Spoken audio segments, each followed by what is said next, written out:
west of Scotland, across Northern Ireland and just into the Scottish borders. A fairly cloudy start that will break up as we head through the day. Cloud and outbreaks of rain and drizzle, which could be a touch heavy over hills across northern areas of England and Wales. But as I say, across the south after a chilly night, that is going to make it feel cold on Sunday to begin with.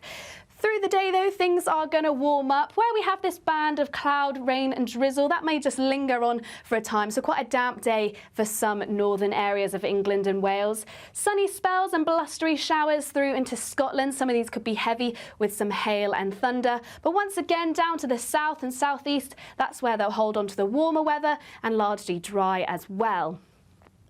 Now, for the start of the new week, we'll start to see high pressure taking hold, which means for most of the country, largely fine and dry conditions, plenty of sunny spells around. You might just see a build of high cloud in the northwest with a weather front down out into the Atlantic. And that high pressure does hold on, which means plenty of fine and settled weather for the beginning of next week. A brighter outlook with Box Solar, sponsors of weather on GB News.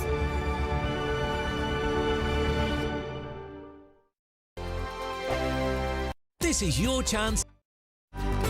Good afternoon, Britain. Your lunchtime update on the stories that matter across the UK. From breaking news and insightful analysis, inspiring stories and lively debates. You're comparing yourself to a former Prime Minister. Which is it? Stay informed, stay updated, stay entertained. I just don't know how anyone would not want to be there. Every weekday from midday, We are Good Afternoon Britain, only on GB News. Britain's news channel.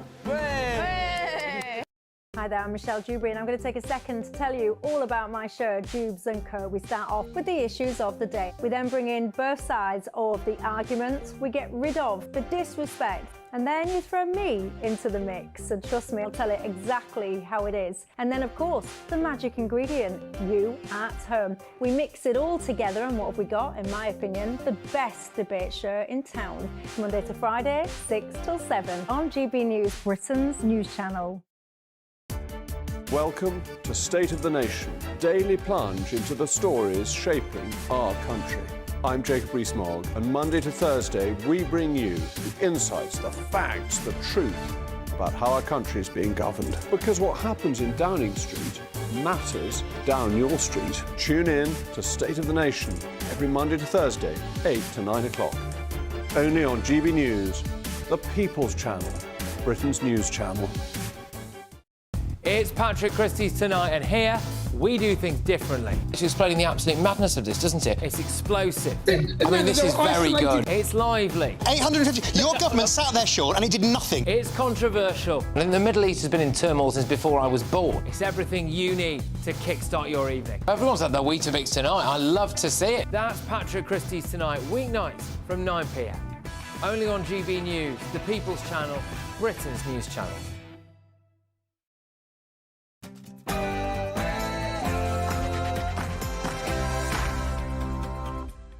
It's 9 o'clock on television, on radio and online in the United Kingdom and across the world. This is Mark Dolan Tonight. In my big opinion, millionaire socialist Carol Vorderman is raging about this new Labour government and their treatment of pensioners, except that she campaigned relentlessly to get Sir Keir Starmer into number 10. I'll be dealing with the former Countdown star in no uncertain terms in just a moment. In the big story, in a Mark Dolan Tonight exclusive, it's been revealed that foreign-born immigrants are disproportionately behind a surge in arrests in the UK. It's a story that you won't hear reported anywhere else, and we'll get more on these shocking statistics in just a few minutes. Will we ever see a band like the Beatles again? I'll be asking my Mark Meets guest, the best-selling author of a stunning new biography of the Fab Four. And in my take at 10, shameless former BBC star Huw Edwards is back, advertising his services online as a broadcasting consultant. The only gig that this man should get is a lengthy stint behind bars. I'll be dealing with this dreadful individual in a bulletin that he won't want to hear. That's at 10, you won't want to miss it. Plus, tonight's top pundits, Lisa McKenzie, academic and anarchist, comedian Sheila Kashi, and author and broadcaster, the brilliant David Oldroyd-Bolt. Lots to get through, but I'll be dealing with Carol Vorderman in 2 minutes' time after the news headlines and Tatiana Sanchez.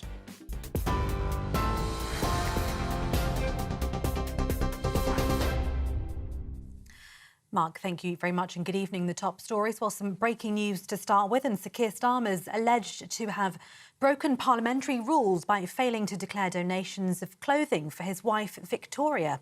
The gifts from Labour donor Lord Ali weren't initially declared in the Register for MPs' interests. Well, the Sunday Times reported that the Prime Minister approached the parliamentary authorities on Tuesday to make a late declaration after being given updated advice on what needed to be registered. The Tories demanded a full investigation into the Starmer's links with Lord Ali. In other news, a man allegedly sexually assaulted a woman on the same day he was released from prison under the government's early release scheme. It is understood he was released as part of the policy which aims to ease prison overcrowding on its first day on Tuesday. He allegedly reoffended in Sittingbourne in Kent and was later arrested at an address in South London. He appeared at a magistrate's court on Thursday charged with sexual assault, and he's due to appear at Crown Court next month. He's been recalled to prison. The Prime Minister met with the US President Joe Biden last night to discuss strategy and tactics regarding Ukraine and the Middle East. Meeting at the White House in Washington, D.C., the pair sat down for talks that Sir Keir Starmer described as long and productive. Speaking afterwards, the Prime Minister also said that he and the US President had reached a strong position regarding ending the conflict in Ukraine.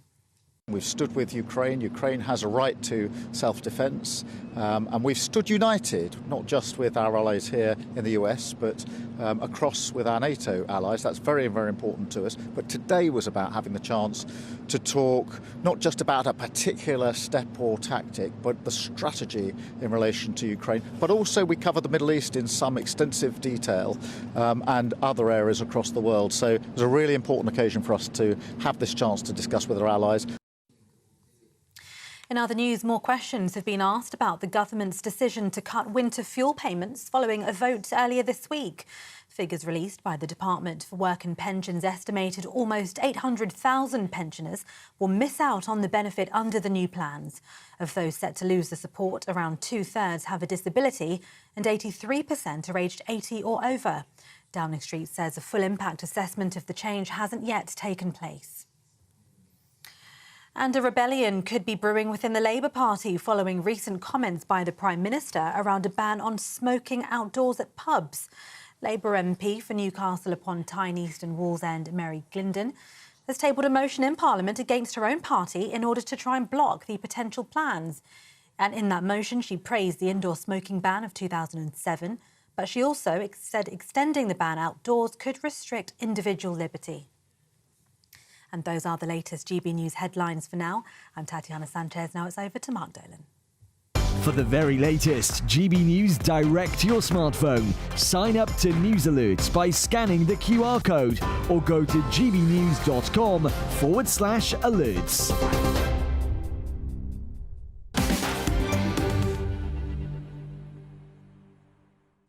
My thanks to Tatiana Sanchez. In my take at 10, Huw Edwards is back. That's right, he's looking for another gig. I'll be dealing with the former BBC face of news in no uncertain terms. I'll tell you who I'll also be dealing with tonight.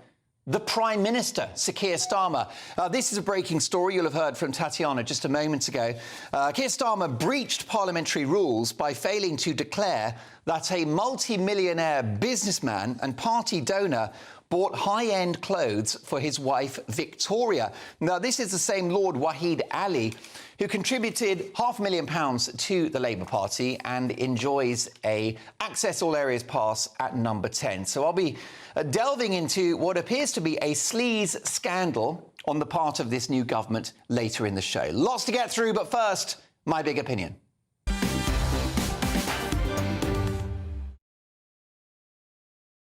Parting is such sweet sorrow.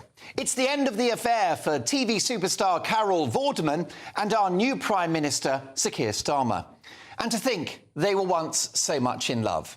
For years now, National Treasure and multiple Rear of the Year winner Vorderman has been on social media raging about the evil Conservative government and urging her large band of followers to vote for Sir Keir Starmer in July. Railing against what she considered Tory incompetence and corruption under various prime ministers, the dashing Sir Keir was the answer, with a more grown-up politics and support for the weakest members of our society, like the elderly. Oh dear. Unlike Carol, that hasn't aged very well, has it? Imagine Vorderman's shock and disappointment when this new government passed a vote on Tuesday to deprive 10 million pensioners of the winter fuel allowance.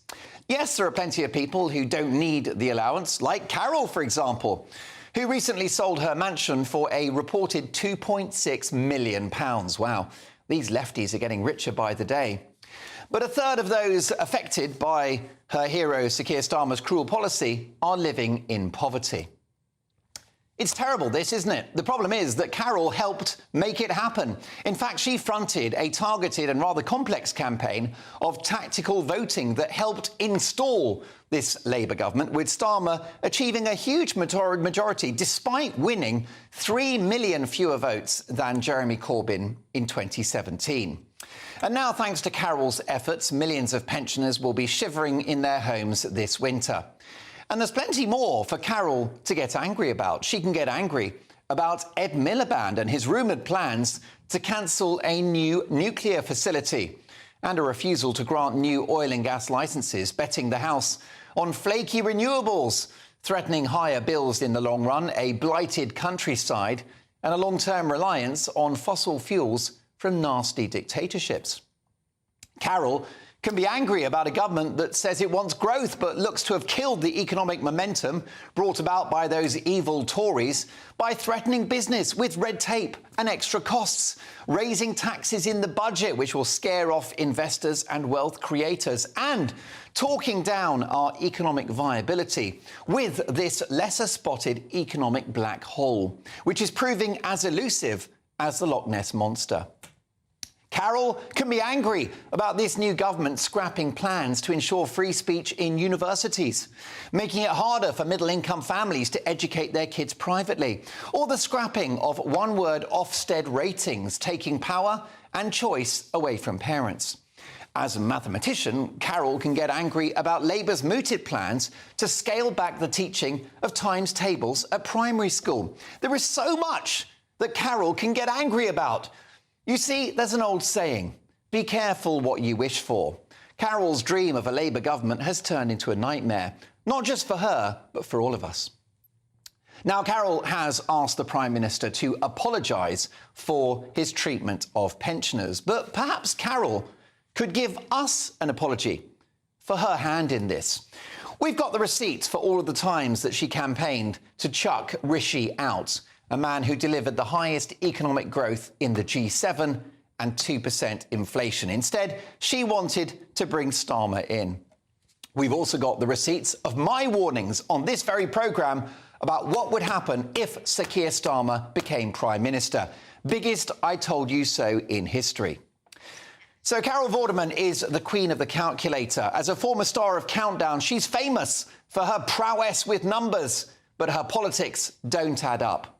In pushing for a Labour government, she's made a wrong calculation. And for poor Carol, it's proving to be a zero-sum game.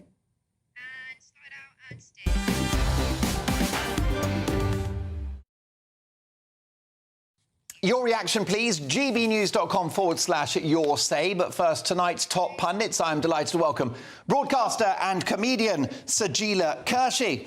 We have historian and presenter David Oldroyd-Bolt and ethnographer and academic Lisa Mackenzie. Great to see all three of you.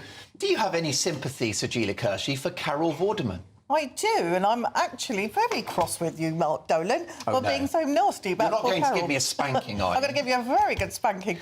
I think, yeah, I mean, obviously she's done a U-turn, but then it's OK to do a U-turn because the problem is there is no one in politics right now, no party, that is actually thinking about the ordinary people. So, yeah, of course, you know, I mean, as you know, I've always been a bit about, you know, Starmer. I'm not sure that he was our I think you wanted a Labour government, but you're no Starmer fan. No, I'm not. And then I thought, you know what, give everyone a chance, right? So give him a chance. And it's only 2 months, to be fair, but the pensioners, you know, really, seriously, that's a horrible Sophie's choice for pensioners this winter. You know, eat or heat. Yeah. And I think that's going to cause a lot of deaths in pensioners, and that's going to be on Labour's hands. In terms of what Carol Vorderman is doing and saying, I think she speaks a lot of sense because she does support the right things, in my opinion, as a lefty. But I don't think she could have said anything else, and I think it's good that she was honest, that she thinks that he should apologise. But she has already said, by the way, just want to pick you up on the one point, when he said, she earns a lot of money, and she's made that clear, that I won't be one of those pensioners. It will be, and unfortunately, it will be the ordinary pensioners who don't have enough money to kind of even heat their homes. But I do think that there's no one in politics right now, including Reform, and Reform are one-trick ponies, I'm sorry, and they shouldn't rest on their laurels and think that they've got the public vote. That was we'll see. You have to work hard to keep the public's vote. I mean, 4.1 million people did vote for Reform. Yeah, are they going to stay voting for them, though? I don't think so. Has Keir Starmer betrayed Carol Vorderman, and has he betrayed Britain, David? In what regard could he possibly have said to betray Carol Vorderman? But have suggested that his approach over the next 5 years would be progressive. He'd look after the weakest in society. The first thing he does is chuck pensioners under the bus. Well, it does seem like an odd thing to begin with, although I don't believe in universal benefits. I believe all benefits, if given, should be means tested, and I don't see why pensioners who, by asset price, are the richest people in society should be exempt from that, just as I think the Tory policy of the triple lock is an appalling policy which Labour have continued and is going to make the country very, very poor indeed, as the demographics of the country go towards being top-heavy. We can't afford it. We can't afford the social care that we need already, that the NHS is struggling to provide. How is it going to be in 10 and 20 years? We can't afford the society we have on the basis with which we fund public services at the moment. So I'm sorry if Carol Vorderman's annoyed, but in fact, I think Keir Starmer has done something unusually responsible for a Labour Prime Minister. There you go. Lisa, what's your reaction to this whole Carol Vorderman story? You know, she campaigned for a Labour government for years, and now she's furious about what the Prime Minister has done. Well, she campaigned for a Labour government for years, but she also campaigned for a Tory government for years as well. Carol Vorderman has flip-flopped. She's been on a journey. Yeah, she's been on a journey. The fact is... The road to hell. The fact is, Carol Vorderman, I remember a sort of... praising Mrs Thatcher. She thought Mrs Thatcher was a decent Prime Minister. I happen to remember the times when Mrs Thatcher destroyed the communities that I lived in. And I don't remember Carol Vorderman over those years saying anything about, she also about working class she miners. attacked Matt Hancock and then had a lovely drink with him at Royal Ascot. Yeah, and this is why I don't think any of us should be taking these sort of celeb libs, because that's what Carol Vorderman is. She's a liberal. What do you mean by that? What is a celeb lib? Well, I suppose it's the celebrity liberal. You know, they don't want to push it too far left because they actually don't want any change. But what they do want to do is be invited to number 10, and they want to go to the spectator parties, and they want to be involved in all that sort of media loving. And in order, if they push it to the left, they might not get invited. They don't want to, but they want to be popular in the media, and they want to be popular on Twitter. So you think this is a posture, almost a career move, like a PR stunt, to be a left-wing celebrity? I think there's so many of them, though. There's just so Gary Lineker? Yeah, so many of them. They sort of they position themselves on X, on Twitter, and then they sort of, they can be righteous on everything. Because when you've got nothing, when you've got heating and eating, and you can go out and you've got cab fare and you've got income, you can be righteous. Yeah, most definitely. And you're insulated from the consequences of those luxury beliefs that you espouse on social media. So are you calling Carol Vorderman a champagne socialist then? Is that what she is? I don't know whether she drinks champagne. I'm not, and I'm sure she's not a socialist. I think she's a celeb lib. OK. I mean, David, ultimately, do you think this could be politically damaging for Sir Keir Starmer, for his biggest cheerleader, Carol Vorderman, to turn fire on him? Well, I think it shows something about the paucity of ideas and personality in Keir Starmer that Carol Vorderman is his biggest supporter. If that's the best you can bring to your campaign, it doesn't really say much about the campaign, does it? Because he could have had me. Well, indeed. Yeah. Well, yes, he could have never had me. No, he could never have had me. We'd have been fighting over your honours, Tatiana. Lots more to come next up in the big story. In a Mark Dolan Tonight exclusive, it's been revealed that foreign-born nationals are disproportionately behind a surge in arrests in the UK. It's a story that you won't hear reported anywhere else, and we'll get more on these shocking statistics next. GB News Breakfast, every day from 6 a.m. A furious online debate has been sparked after, well, let's just say a rather large man. I mean, he really was big. Was snapped trying to fit into his seat on a plane. It's led to some to ask whether obese passengers should have to pay for extra plane seats so they don't inconvenience others. Some say, though, that's cruel. So should plus-size passengers pay extra for plane seats? Let's talk to former presenter of Fat Families, Steve Miller, who's in Stratford-upon-Avon, and the director of All About Obesity, Sarah LeBrock, who's in beautiful Harrogate. Good to see you both this morning. Sarah, what do you think? Well, we've had this debate before with Steve and I, to be fair, and I think it's one of those things where planes are just not fit for purpose anymore. So people's bodies have been growing over the years. We know this, the obesity rates are increasing, etc. But what's happening to planes is the seats are decreasing in size. So they're just not fit for purpose and not fit for the population. So I think it's just one of these things where we need to be more empathetic to people, that they're trying to fit into an environment that isn't shaped for them at all. So I think we do need to kind of say, well, what's right here? Is it the person not being able to fit in the seat, or is it the seat not being fit for purpose for the person? And I think we need to really, look at things from that perspective as well. Instead of thinking the person's doing something wrong, how about the environment might be doing something wrong? Steve? It's not about blaming, but the message you can't put out, in my opinion, is that it's okay to be obese and don't worry about it. You see, what I'm saying here is free plane seats. If you're offering free plane seats, an extra seat, that's going to normalise obesity. GB News, the People's Channel. I'm Christopher Hope. From pop stars to politicians, I'll interview anybody in a pub who's got a political opinion. Join me every Friday on Spotify, Apple Podcasts, YouTube or gbnews.com, or wherever you get your podcasts. This is GB News, the People's Channel. If you want your news to be straight talking... This is a nightmare for the Conservatives again. Down to earth. It's not just Nottingham where this is happening, is it? And most importantly, honest. Hard-working, middle-class taxpayers, they'll get the book thrown at them. Then catch me, Martin Daubney, Monday to Friday, 3 till 6 p.m. on GB News, Britain's news channel. Join me, Neil Oliver, every Sunday night at 6 p.m. on GB News. And if an hour is not nearly enough for you, go to gbnews.com for special extended episodes online every Friday at 9 p.m, where we can truly get into the nitty-gritty of what's going on. GB News, Britain's news channel.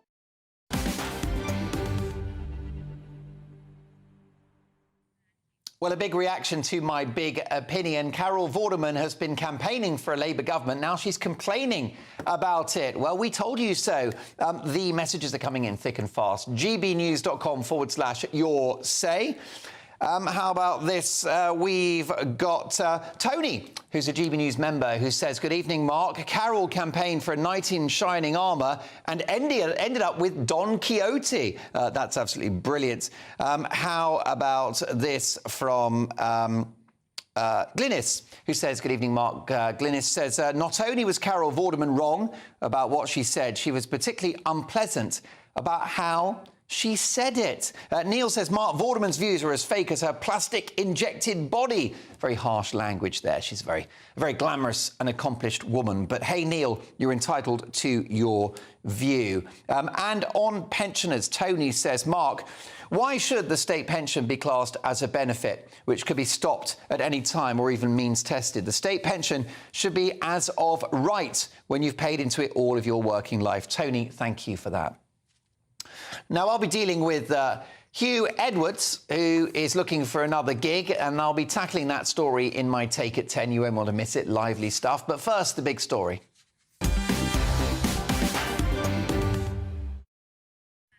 And a shock new report by the Centre for Migration Control reveals that foreign-born nationals are disproportionately behind the country's increasing number of arrests.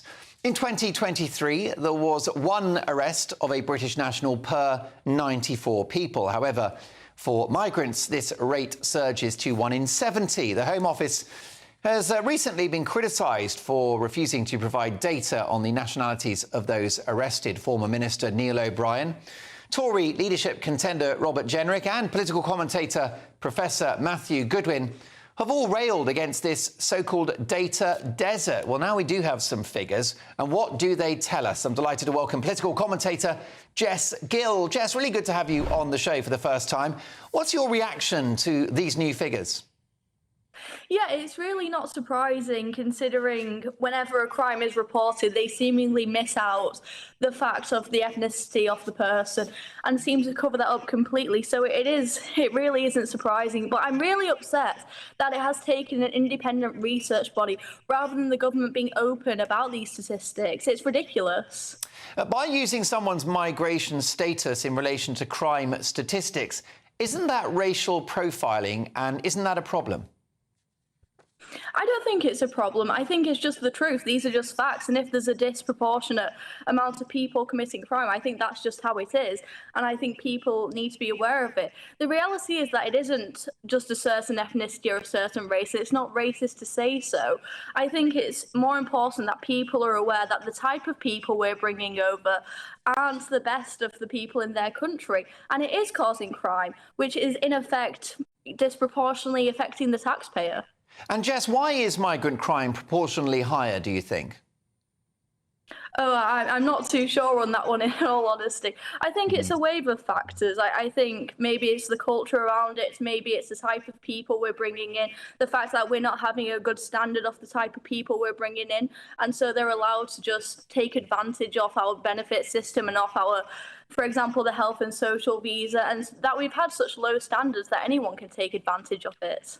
Could it be that migrant crime is higher because migrants are treated very badly by our society? No, I don't think so, considering the fact that everything in our media is to do with that.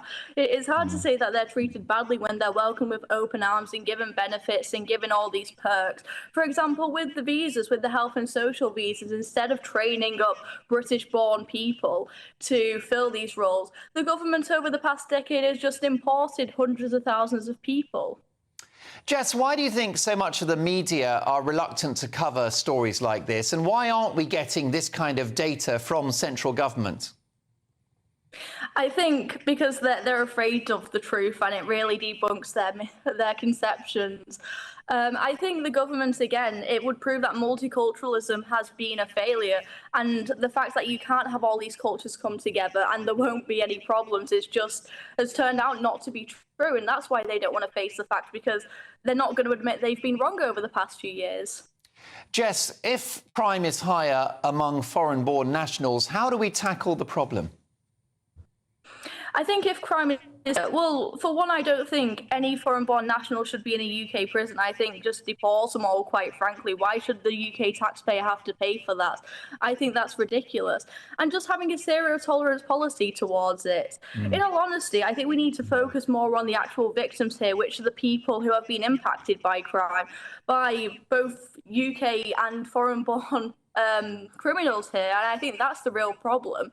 And the fact that we're just letting them off with a slap on the wrist is quite ridiculous, regardless of what skin colour it is. I think we need a colourblind system when it comes to that. Absolutely. Jess, is there a danger of characterising all migrants as criminals rather than the positive contribution that most make? Well, I think in the UK at the moment, migrants on average haven't been making a positive contribution in terms of taxes, in terms of the culture and in terms of crime. We've seen multiculturalism and mass immigration fail again. But I will add that it isn't all immigrants. I don't think it's good to generalise. But at the same time, you know, we shouldn't brush over these facts just because it might hurt some people's feelings. Indeed. Listen, you're an incredibly articulate political commentator. It's not escaped my attention that you're pretty young. Do you feel an outlier within your sort of demographic about being concerned on these issues? I think a lot of people are trying to keep their head in the sand with these issues. I'm at King's College London, and almost half of the students, it feels like, are international students who just, you know, isolate themselves away from the native population, and some of them don't speak that well of English, and it creates this cultural barrier. But when I bring it up to some of my classmates and friends, they just don't see it as an issue, and it's sad because it is an issue, and I think people need to wake up. But I think they are starting to wake up, because when you go around the streets, Like for the past few times I've had conversations with my young female friends about catcalling and sexual harassment. It hasn't been people who have been born in the UK, and the sad reality is you can't ignore those facts. Indeed. Catherine Burble-Singh, Britain's strictest head teacher, of course, she's responsible for the very successful school, Michaela Community School, which has an intake of BAME children. She gets them into Oxford and Cambridge. And she said that multiculturalism can work, but it's going to take a lot of effort and a lot of resource. Is the genie out of the lamp now? Can we bring together our divided society, do you think? I mean, I wouldn't like a country modelled on her type of school, considering she's the most strictest head teacher. Would you want some weird authoritarian state with that? I think if that's the price you have to pay, if you need an authoritarian state, if you need this very strict top-down policy to enforce multiculturalism, I don't think that's something we should do. I don't think that's a price we should be willing to pay for that. Yes, briefly, Jess, do you see attitudes towards mass migration changing in the years ahead? I think people have to face up with it. The reality is that there are places in the UK which are no-go areas, especially for the middle class who have a lot of political leverage. They aren't able to avoid this anymore. And when I've spoken to my friends and the people around me, it is an uncomfortable truth that they have to face up to. But at the end of the day, when crime increases, when our communities no longer feel like British communities, that is something we have to face up to. Jess, it's been a real treat to have you on the show. Your first appearance, first of many, I hope. My thanks to political commentator and broadcaster Jess Gill. Your reaction at gbnews.com/your say. Next up, a school teacher accused of racism against Rishi Sunak and Suella Braverman walks free. Is this a case of two-tier justice and double standards? I'll be asking my top pundits next. Hello, good evening and welcome to your GB News weather update brought to you by the Met Office. Well, we've got a bit of a mix in the weather for this weekend. Sunny spells, blustery showers, also some cloud and some outbreaks of rain, but lots of fine weather around too. And the reason for this mix is that we've got high pressure to the south giving us those fine conditions, but we've also got a weather front that's slowly sinking its way southeastwards across the country, bringing us that cloud and rain. Now, as we head into this evening, that cloud and rain will slowly move its way into northern areas. And behind it, we've got plenty of blustery showers moving their way into western parts of Scotland. But to the far south, that's where it's going to be clear and dry and feeling quite chilly as soon as the sun goes down tonight. May even see a little bit of grass frost in rural spots down to the south. So to start Sunday then, as I say, plenty of showers moving their way into western and northern parts of Scotland. Across Northern Ireland and just into the Scottish borders, a fairly cloudy start that will break up as we head through the day. Cloud and outbreaks of rain and drizzle, which could be a touch heavy over hills across northern areas of England and Wales. But as I say, across the south after a chilly night, that is going to make it feel cold on Sunday to begin with. Through the day, though, things are going to warm up. Where we have this band of cloud, rain and drizzle, that may just linger on for a time, so quite a damp day for some northern areas of England and Wales. Sunny spells and blustery showers through into Scotland. Some of these could be heavy with some hail and thunder. But once again, down to the south and southeast, that's where they'll hold on to the warmer weather and largely dry as well. Now, for the start of the new week, we'll start to see high pressure taking hold, which means for most of the country, largely fine and dry conditions, plenty of sunny spells around. You might just see a build of high cloud in the northwest with a weather front down out into the Atlantic. And that high pressure does hold on, which means plenty of fine and settled weather for the beginning of next week.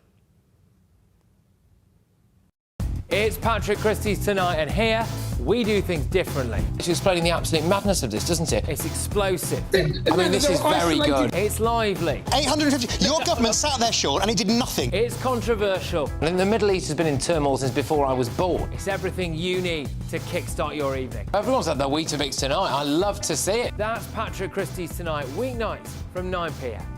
Only on GB News, the People's Channel, Britain's news channel. Are the newspapers getting you down? My wife didn't divorce me that month. Struggling to separate the wheat from the chaff? I know that it's a bit of a circus at the best of times. Well, don't worry, Headliners has got you covered. We'll take the burden of reading the day's news, and if we get depressed, who cares? It's an occupational hazard, frankly. That's Headliners on GB News from 11 p.m. till midnight, and the following morning, 5 till 6 a.m. on GB News, the comedy channel. Nah, just kidding. Britain's news channel.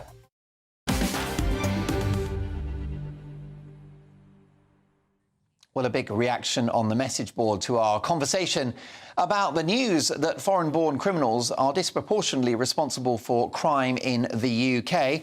And we've got this from Father Simon Madison, who has messaged us, gbnews.com/your say. Mark, recording the ethnicity of an offender is not racial profiling, it is offender profiling. OK, well, let's stay on race, because a teacher who carried a placard at a pro-Palestinian protest depicting Rishi Sunak and Suella Braverman as coconuts has been found not guilty of a racially aggravated public order offence.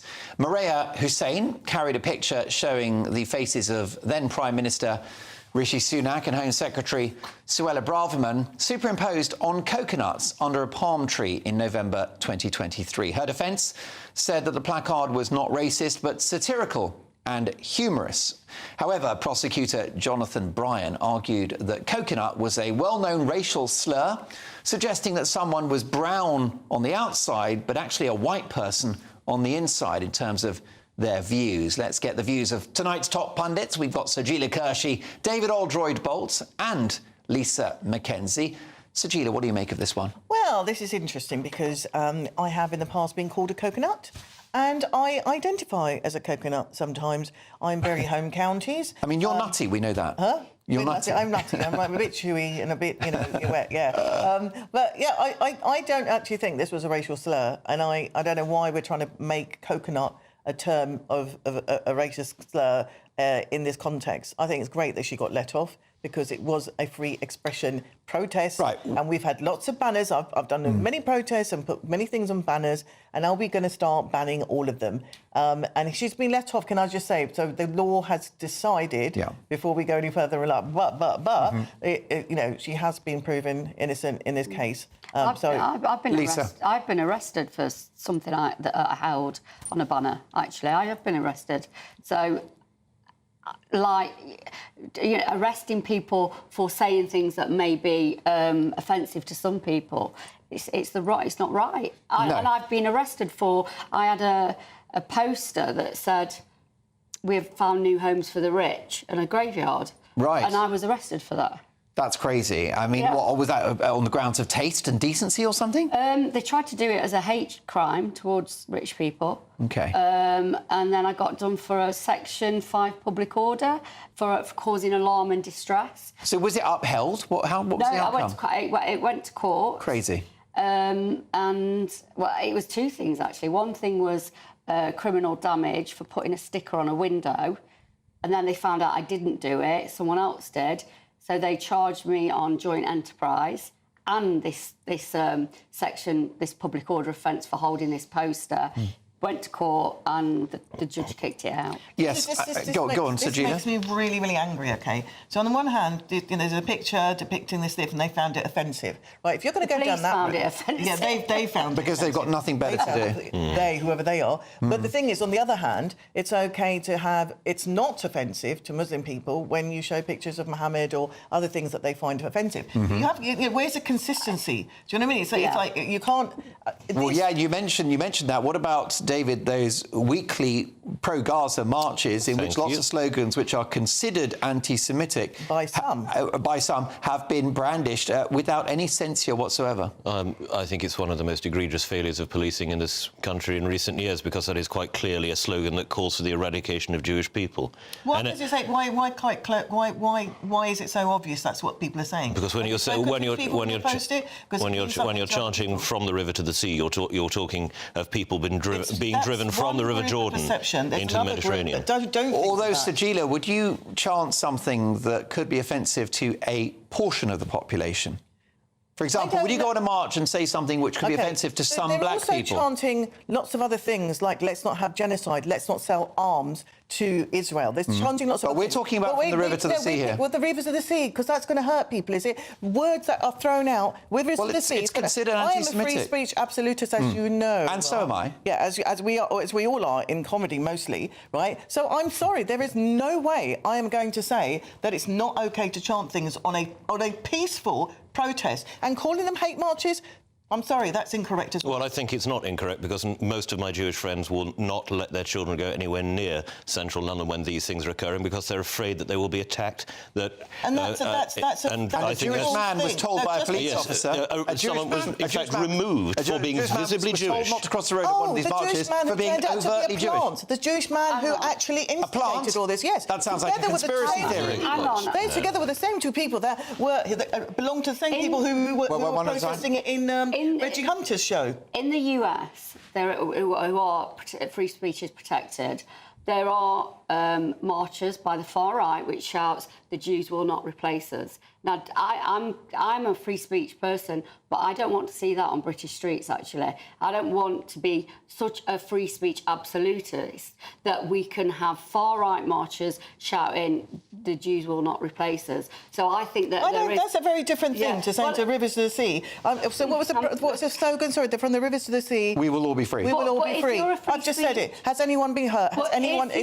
Considering that it's yes, there could be Jewish viewers and listeners who are offended by that. It's a slogan that is directly... They get offended every single day when things are said on GB News. People, Muslim, you can't have just one group thinking that they should be more protected than any other group. That's it. End of. I don't think that there's one group that just thinks that they are the only ones that deserve to be protected. But what I'm saying is, this is a question of how far does free speech go? Does it go as far as we can say anything at all in public, or is there a point to where we kind of go, we don't want that? I'm with you, Lisa. I'm with you. So there are clear double standards. I mean, David, there are very clearly double standards. In Ireland, a protester was arrested for waving a placard that said "Irish Lives Matter," because that was somehow, evoking the Black Lives Matter movement, but somehow, perceived as white supremacist or racist or something like that. What about this coconut story? I think it's obviously racist. Because the implication is somehow that these people are betraying their ethnicity. And this is something that really irritates me deeply about the left in this country, and in fact the left in America as well, is that anyone from an ethnic minority background who is seen to have the politics of the white people is castigated. You saw this all the way through the last Tory government, which was by far and away the most ethnically diverse government we've ever had. People like Priti Patel, Kwasi Kwarteng, Suella Braverman, and the Prime Minister, and James Cleverly, and the Prime Minister were castigated by those on the left who considered them somehow to have betrayed their race, which to me is straightforward racist politics. One Labour MP said Kwasi Kwarteng didn't sound like a black man when she listened to him on the radio because he expressed conservative views. What do you think about this coconut? We're on the radio right now. I do not sound like an Asian woman, do I? Well, you sound like a very fabulous lady and a leading comedian. By the way, I mean, you're dismissing this coconut thing, but in a sense it invokes race, doesn't it? Because it's about the colour of the coconut. I think from someone who's called a coconut, from someone who hears the word coconut all the time, I think I have a bit of a fair kind of reading on what coconut is, and I don't think it's offensive. I don't get offended when somebody calls me a coconut. I know what they're trying to say. But it invokes... I know exactly what they're trying to say. But doesn't something which invokes skin colour have inherent racist echoes to it? No, it doesn't have racist echoes to it. It's just the coconut is brown, isn't it? It's just saying, the coconut is brown. You are not the right kind of brown. You are not the right kind of black. That's what it's saying, and that's not a racist. Okay. That's not a racist. Lisa, do you think it's got racist? It can be offensive, but it's not racist. I agree. I think it can be offensive, but is it racist? Do you know what? I don't know, and I think it's worth having these conversations. The problem is, at the moment, is we can't have these conversations because the minute we start having these conversations, you get one group going, get them arrested, and then if you have, and the other group goes, well, get them arrested. Yeah. And this is what I've been seeing over the last few weeks, and this is what I say to all of them regarding free speech: is if you live by the sword, you'll die by the sword. That's good. So if you are calling for people to be arrested over one thing, don't be Most definitely. Now, and of course, let me put it on record, I don't think this woman should have been arrested or indeed be punished for this placard, but I can suggest that it has racist undertones and that it is offensive, but I defend her right to do that. It's not crime of the century. But David, is there an issue where Conservatives of colour it's open season on them to be attacked because they think the wrong things? Well, I think we saw that all the way through the last government, yes. And I think that talking to people like Kwarteng and others, they feel that this is something that they've faced their entire political careers. Why aren't people of colour allowed to have conservative views, do you think, Sajila? I think they are allowed to have conservative views. No one's stopping them from. But why do they get abuse for Some of my best brown and black people are conservatives, but I don't think that is the issue. But I think if it's, I mean, you have had someone be fired on this station for simply stating an opinion that they thought Suella Braverman was racist. Why was I don't know why that happened. I don't think that's correct. I think that's wrong. And the home of free speech, and no one gets cancelled here. I think it was arguably libellous. I don't know if it's an opinion. If you're having an opinion, this is an opinion station, right? Am I correct me if I'm wrong? Most definitely. Yeah, right. And so that was an opinion. But in terms of going back to what you were saying about who thinks what's right, who's the arbitrator of what's right and wrong? But Lisa, last word. If we're not having the debates because everybody's trying to get everyone else arrested, then this is where the problem is because we can't have the debate. Because the minute I start having this debate, somebody else will go, right, you need to shut up and be arrested, and then what's stopping me saying, well, no wonder the police can't. The police aren't doing their job because they're arresting everybody. Yeah, most definitely. Saying stuff that they don't like. They have better things to do is certainly a telling question. At 10, I'll be dealing with Huw Edwards, who's trying to make a comeback. That's my take at 10. You won't want to miss it. But next up, will we ever see a band like the Beatles again? I'll be asking my Mark Meets guest, the best-selling author of a stunning new biography of the Fab Four. That's next. Sunday with Michael Portillo from 11, only on GB News. My next guest is a composer and film director whose musical journey began at the tender age of 4.5 when he started playing the piano. Under the tutelage of luminaries such as Sir George Benjamin and Sir Harrison Birtwistle, he has honed his craft, primarily grounding himself in the classical world. He's written music in sets of composition in the 24 major and minor keys of the chromatic scale, producing an album which is accompanied by 24 videos, and it's called 24. I'm joined now by Fabio D'Andrea. Fabio, great to see you. Tell me a little bit, I'm a layman when it comes to music, tell me a little bit about how a composer chooses a key and what it means to the composer to have chosen the key. Sure. Well, I think every musical key, and there's 24 of them, major and minor, they have their own feel.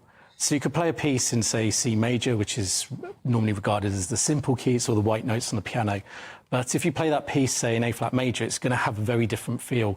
So I decided to create this project, 24 pieces, again, looking back at our traditions and the history of what composers have done in the past, especially in regards to piano music, and explore every key, see if I could bring out the emotion that you feel from that actual key itself. Were you fonder of some than others? I imagine, for example, you're not so fond of C because it's too straightforward. Actually, no, I love all of them. And that's the beauty of music. Every key has its own feel. And some keys are associated with different feelings. So, for example, C major has actually been historically associated with victory. It's quite a victorious feel about it. I love D-flat major. That's quite mellow. But every key has its own special feeling. And sometimes something will just sound different in that one key, and it's meant to be in that key. So for me, this has been a whole exploration of that. GB News, the People's Channel. Welcome to State of the Nation, daily plunge into the stories shaping our country. I'm Jacob Rees-Mogg, and Monday to Thursday we bring you the insights, the facts, the truth about how our country is being governed. Because what happens in Downing Street matters down your street. Tune in to State of the Nation every Monday to Thursday, 8 to 9 o'clock. Only on GB News, the People's Channel, Britain's news channel. If you want your news to be straight talking... This is a nightmare for the Conservatives again. Down to earth. It's not just Nottingham where this is happening, is it? And most importantly, honest. Hard-working, middle-class taxpayers, they'll get the book thrown at them. Then catch me, Martin Daubney, Monday to Friday, 3 till 6 p.m. on GB News, Britain's news channel. I'm Ellie Costello, and thank you so much for joining us here on GB News. the People's Channel, Britain's news channel.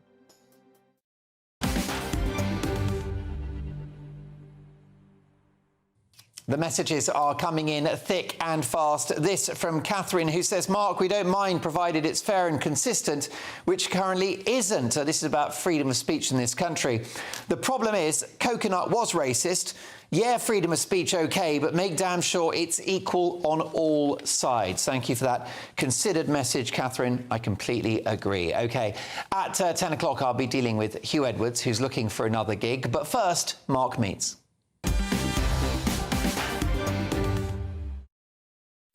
And this evening, the first major biography of the Beatles in 20 years by renowned music journalist Patrick Humphreys.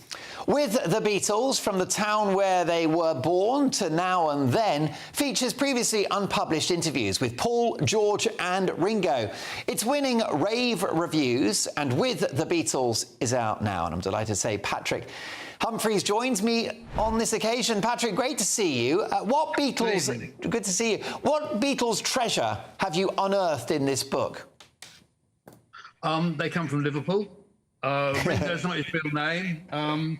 The thing I was very pleased about was the third Beatles film. Everyone thought they were going to do Lord of the Rings. In fact, Paul McCartney had a meeting with Len Deighton, the spy writer, whose first novel, The Ipcress File, came out in 1962, the same year as Love Me Do. And Len was very interested in the Beatles appearing in Oh, What a Lovely War, which was released in 1969. He wanted them to play the Smith family.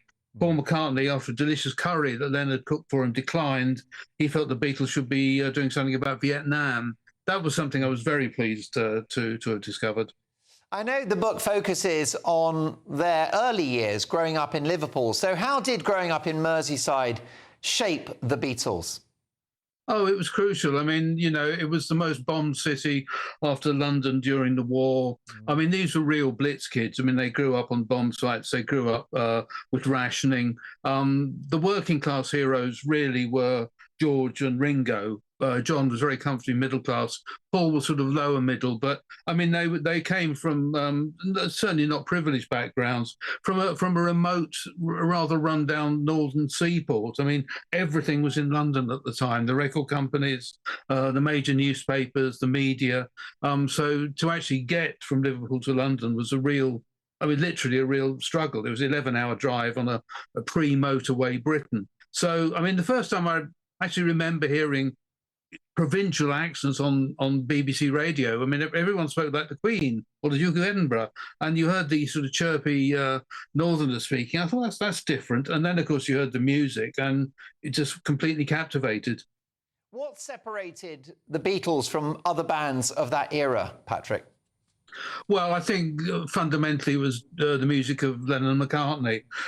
They began writing as teenagers, very influenced by American music, Goffin and King and Elvis, Little Richard, Buddy Holly particularly, but soon fashioned their own incredible music. The first Beatles LP I got for Christmas 1963, which I got Paul, George and Ringo to sign, on the back, the publicist points out that the John and Paul have a steady output of all original singles from now until 1975. They didn't last that long, unfortunately. But there's about 250 odd songs that the Beatles recorded, which I think that's where the greatness lies. And of course, you know, you can't underestimate the role George Martin played, who managed to create these incredible sonic landscapes for them. Most definitely. Of course, the Beatles were a global phenomenon as a band. Were they friends? Up to a point, yes, they were during the touring years. I mean, very close. You know, they forged this apprenticeship in, you know, dingy clubs in Hamburg and Liverpool, and there was a real bond there. When they stopped touring in 1966, you know, John had met Yoko. His marriage was crumbling. You know, they were spending time at Abbey Road, but they weren't socialising as much. But yes, they were incredibly close. I mean, they were a real band of brothers, yes. And was McCartney the driving force of the band, and did that become a problem, Patrick? It was John's group at the beginning. The Quarrymen were a skiffle group formed by John, who enlisted Paul and George. It was very much John's group. And in the very first radio interview the Beatles ever gave, Paul says, no, John's the group's leader. So that was pretty apparent early on. Towards the end, and I think that's made manifest in Peter Jackson's Get Back documentary, the 6-hour Beatles documentary about them recording Let It Be. It's Paul who's really motivated. It's Paul who's really pushing them. You know, Ringo's he's got a nice little career lined up to start with Peter Sellers and the Magic Christian. John's completely obsessed with Yoko. George has got so many songs that he wants to record that the Beatles don't want to do. So, but it's Paul who loved the idea of the Beatles. And he really wanted to keep them together. So it switched. I think after Brian Epstein died in 1967, I think the balance switched from being John's group very much to Paul's group. I mean, Sgt. Pepper, Magical Mystery Tour, these were Paul concepts, really. How do you feel that the existing Beatles members, McCartney and Ringo, feel about their legacy?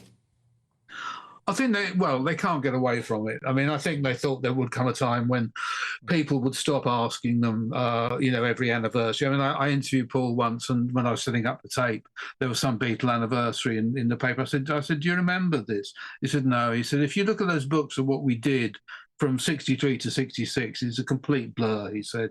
So I think they know how popular the Beatles were. They don't quite get just how massively influential they were or how much they meant to individual people's lives. Paul, I think, as we know, had an incredible career with Wings and a solo career in the 70s and the early 80s. I think he was kind of getting away from under that Beatles shadow when he started performing again in '89 and playing Beatles songs which he'd never played live before. That, I think, got him being a Beatle fan again. And Ringo, bless him, I mean, the luckiest man in Liverpool, poor old Pete Best, the drummer, was booted out literally on the eve of this incredible success. Ringo came in, but it needed Ringo to make the Beatles the Beatles. Yeah, a criminally underrated drummer, I think you'll agree. Patrick, you've been writing best-selling books and journalism about music for your whole career. Truly amazing stuff. This is the first major book about the Beatles in 20 years. I can't wait to start reading it. With the Beatles, there it is. What do you make of the current music scene? Is there anyone that can hold a candle to the likes of the Beatles? Frankly, no. I mean, you won't ever get that arc from Love Me Do in 1962 to Strawberry Fields Forever. That's in 4 years. Yeah. And Coldplay, I'm sorry, nobody compares. The only phenomenon I think that compares with the Beatles is Taylor Swift in terms of the success, the scale of success. But in terms of music, no, I think the Beatles were and remain unique. Patrick, an absolute thrill to have you on the show, one of my absolute heroes in the world of music journalism, Patrick Humphreys. And if you'd be kind enough, Faye, let's have another look at that book. It is out now. It is called With the Beatles, From the Town Where They Were Born to Now and Then. Brilliant stuff. What's your favourite Beatles song? In My Life, that's a tune, isn't it? Thank you, Patrick. We'll catch up soon. Let us know when you've got your next book out, no doubt working on his next project. Listen, folks, I've got a really busy hour to come. We'll get more on Princess Catherine's recovery from cancer. She's ended her chemo, and we'll be heading to California and the Queen of US royal and political reporting, Kinsey Schofield. Plus, Kamala Harris versus Donald Trump. Well, Donald Trump has come out fighting. Find out why in just a moment. But next up, Huw Edwards is looking for another gig. So I'll be dealing with that request in no uncertain terms in my take at 10 on the other side of this. That warm feeling inside from Boxed Boilers, sponsors of weather on GB News. Hello, good evening and welcome to your GB News weather update brought to you by the Met Office. Well, we've got a bit of a mix in the weather for this weekend. Sunny spells, blustery showers, also some cloud and some outbreaks of rain, but lots of fine weather around too. And the reason for this mix is that we've got high pressure to the south giving us those fine conditions, but we've also got a weather front that's slowly sinking its way southeastwards across the country, bringing us that cloud and rain. Now, as we head into this evening, that cloud and rain will slowly move its way into northern areas. areas, and behind it we've got plenty of blustery showers moving their way into western parts of Scotland. But to the far south, that's where it's going to be clear and dry and feeling quite chilly as soon as the sun goes down tonight. May even see a little bit of grass frost in rural spots down to the south. So to start Sunday then, as I say, plenty of showers moving their way into western and northern parts of Scotland, across Northern Ireland and just into the Scottish borders. A fairly cloudy start that will break up as we head through the day. Cloud and outbreaks of rain and drizzle, which could be a touch heavy over hills across northern areas of England and Wales. But as I say, across the south after a chilly night, that is going to make it feel cold on Sunday to begin with. Through the day, though, things are going to warm up. Where we have this band of cloud, rain and drizzle, that may just linger on for a time, so quite a damp day for some northern areas of England and Wales. Sunny spells and blustery showers through into Scotland. Some of these could be heavy with some hail and thunder. But once again, down to the south and southeast, that's where they'll hold on to the warmer weather and largely dry as well.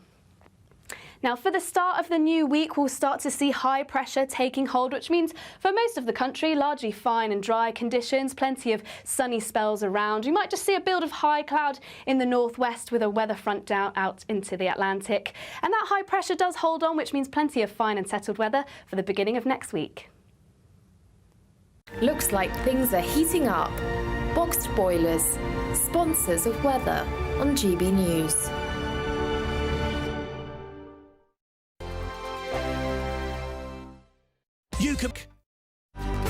Good afternoon, Britain. Your lunchtime update on the stories that matter across the UK.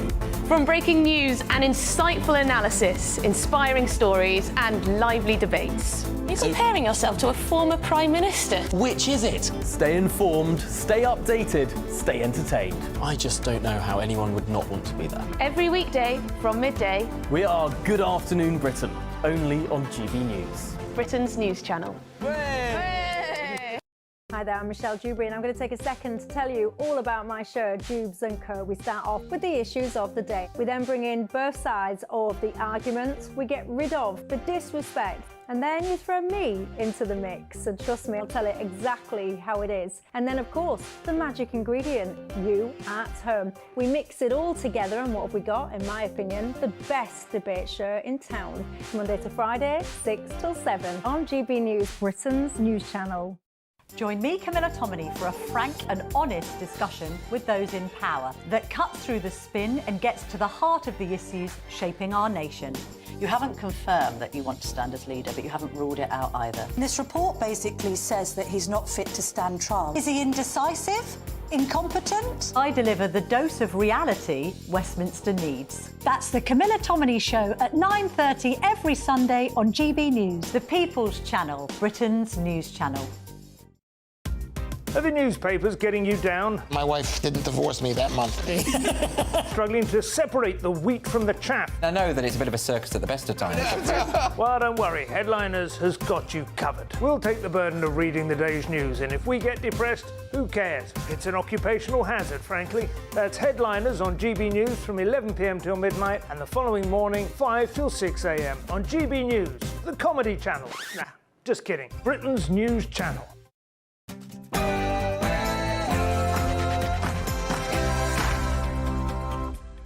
It's 10 o'clock on television, on radio and online. In the United Kingdom and across the world, this is Mark Dolan Tonight. In my take at 10, shameless former BBC star Huw Edwards is back, advertising his services online as a broadcasting consultant.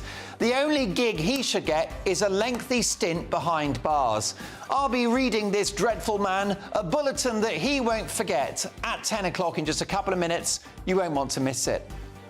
The Donald fights back after a controversial appearance in the TV presidential debate. Former President Trump attacks his opponent Kamala Harris in this increasingly bitter and bonkers race for the White House in November. Plus, more on Princess Kate's gradual return to the spotlight. And Prince William surprises his fans in an unexpected visit. We'll get reaction live from California and the Queen of US royal and political reporting, Kinsey Schofield.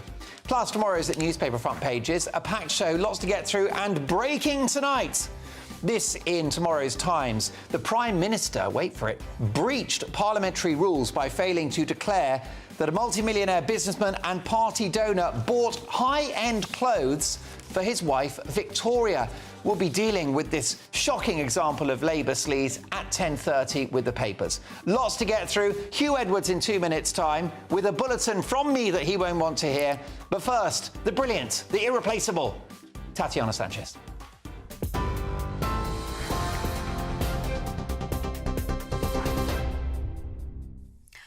Mark, thank you very much and good evening. Let's start this bulletin with some more breaking news this evening that an 18-year-old called Nicholas Prosper has been charged with the murders of a woman and 2 teenagers who were found dead at a flat in Luton yesterday. That's coming from Bedfordshire Police. He's also been charged with numerous firearms offences and he's due to appear at Luton Magistrates Court on Monday, and we'll bring you more on this breaking story in the next hour. Another breaking story this evening. Sir Keir Starmer is alleged to have broken parliamentary rules by failing to declare donations of clothing for his wife, Victoria. The gifts from Labour donor Lord Ali weren't initially declared in the Register for MPs' interests. The Sunday Times reported the Prime Minister approached the parliamentary authorities on Tuesday to make a late declaration after being given updated advice on what needed to be registered. The Tories demanded a full investigation into the Starmer's links with Lord Ali. A man allegedly sexually assaulted a woman on the same day that he was released from prison under the government's early release scheme. It's understood he was released as part of the policy which aims to ease prison overcrowding on its first day on Tuesday. He allegedly reoffended in Kent and was later arrested at an address in South London. He appeared at a magistrate's court on Thursday charged with sexual assault and is due to appear in the Crown Court next month. The Prime Minister met with the US President Joe Biden last night to discuss strategy and tactics regarding Ukraine and the Middle East. Meeting at the White House in Washington, D.C., the pair sat down for talks that Sir Keir Starmer described as long and productive. Speaking afterwards, the Prime Minister also said that he and the US President had reached a strong position regarding ending the conflict in Ukraine. We've stood with Ukraine. Ukraine has a right to self-defence, and we've stood united, not just with our allies here in the US, but across with our NATO allies. That's very, very important to us. But today was about having the chance to talk not just about a particular step or tactic, but the strategy in relation to Ukraine. But also we covered the Middle East in some extensive detail and other areas across the world. So it was a really important occasion for us to have this chance to discuss with our allies. And a rebellion could be brewing within the Labour Party following recent comments by the Prime Minister around a ban on smoking outdoors at pubs.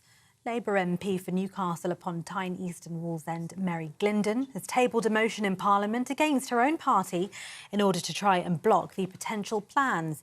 In the motion, she praised the indoor smoking ban of 2007, but said extending the ban outdoors could restrict individual liberty. And those are the latest GB News headlines for now. I'm Tatiana Sanchez. I'll be back in an hour. For the very latest GB News direct to your smartphone, sign up to News Alerts by scanning the QR code or go to gbnews.com/alerts.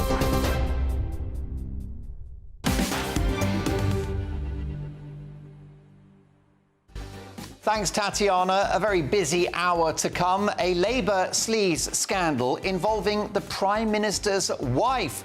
Also good news on Princess Catherine's recovery and Trump versus Kamala. The Donald fights back. We'll head to the United States and the Queen of US showbiz royal and political reporting Kinsey Schofield.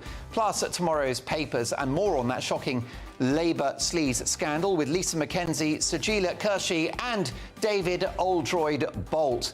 Lots to get through. A packed hour. Those papers are coming, but first, my take at 10.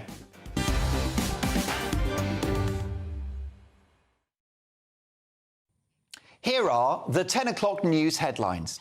Huw Edwards is back. Notwithstanding his conviction for the possession of the very worst category of child abuse images for which he awaits sentencing, The former face of the BBC's news output has been on the career networking website LinkedIn, offering his services as a media consultant. This irrepressible star is still keen to sell his wares. You can't keep a good man down, or a bad one by the looks of it. The brass neck of this wicked individual, promoting himself as he awaits sentencing this Monday for a truly egregious crime. The LinkedIn post online reads as follows. After 4 decades of top-level experience in journalism, media, politics and communications, I'm available for no charge to charities and not-for-profit organisations. Wow. Now, it's not often that I'm lost for words. Although that said, alongside the brave Sun newspaper, I pursued this story relentlessly for over a year. And I got dog's abuse for doing so, particularly when Edwards' powerful mates in the media, the likes of John Sopel and Emily Maitlis, circled the wagons to protect him and attacked his detractors. So, Edwards is now a charity worker, apparently. Many charities work with and support vulnerable people. For this depraved man to offer his help is like a pack of foxes offering to help out in a chicken coop. Notwithstanding his conviction for child abuse images, this is a man who reportedly paid a crack cocaine-addicted teenager thousands of pounds for indecent images, which the individual's parents have said has ruined their lives. The BBC's own reporting into the behaviour of Edwards at the corporation contained allegations of creepy text messages to colleagues that left them, and I quote, chilled to the bone, with junior staff feeling totally intimidated by the star. Another alleged victim Edwards met online, who threatened to expose him, was reportedly sent expletive-filled messages verified by the BBC as having come from Edwards' phone. But in the LinkedIn post advertising his wonderful services, he posts a photo of himself interviewing ex-US President Barack Obama. Now, Barack Obama is a fine-looking man. I wonder whether Edwards paid him any money for images or sent the former leader of the free world any creepy texts. Somehow, I doubt it. Now, Edwards offers his services to charities and non-profit organisations for free. Well, yes, that's because he's about as employable as a vegan in a butcher's shop. Plus, the guy doesn't need the money. This is a man that was on almost £500,000 a year to read the news, £200,000 of which was paid whilst suspended by the BBC. If he's feeling so charitable, perhaps he'd like to pay that money back, plus his gold-plated pension of a reported £300,000 a year for the rest of his life. By the way, who picks up the bill for that bounty? You and I. Now, is Edwards offering to work for free for charity in order to get a kinder sentence next week? I shouldn't like to say. I've got no evidence that that's the case. But I'll be honest, I do hope that Huw Edwards does get a new gig. Washing laundry and cleaning out pots and pans behind bars. He can make himself useful scrubbing out the toilets, helping hardened criminals with their communication skills, and keeping his cellmate Big Jim entertained in the dead of night. Luckily, as Big Jim is about to discover, Huw Edwards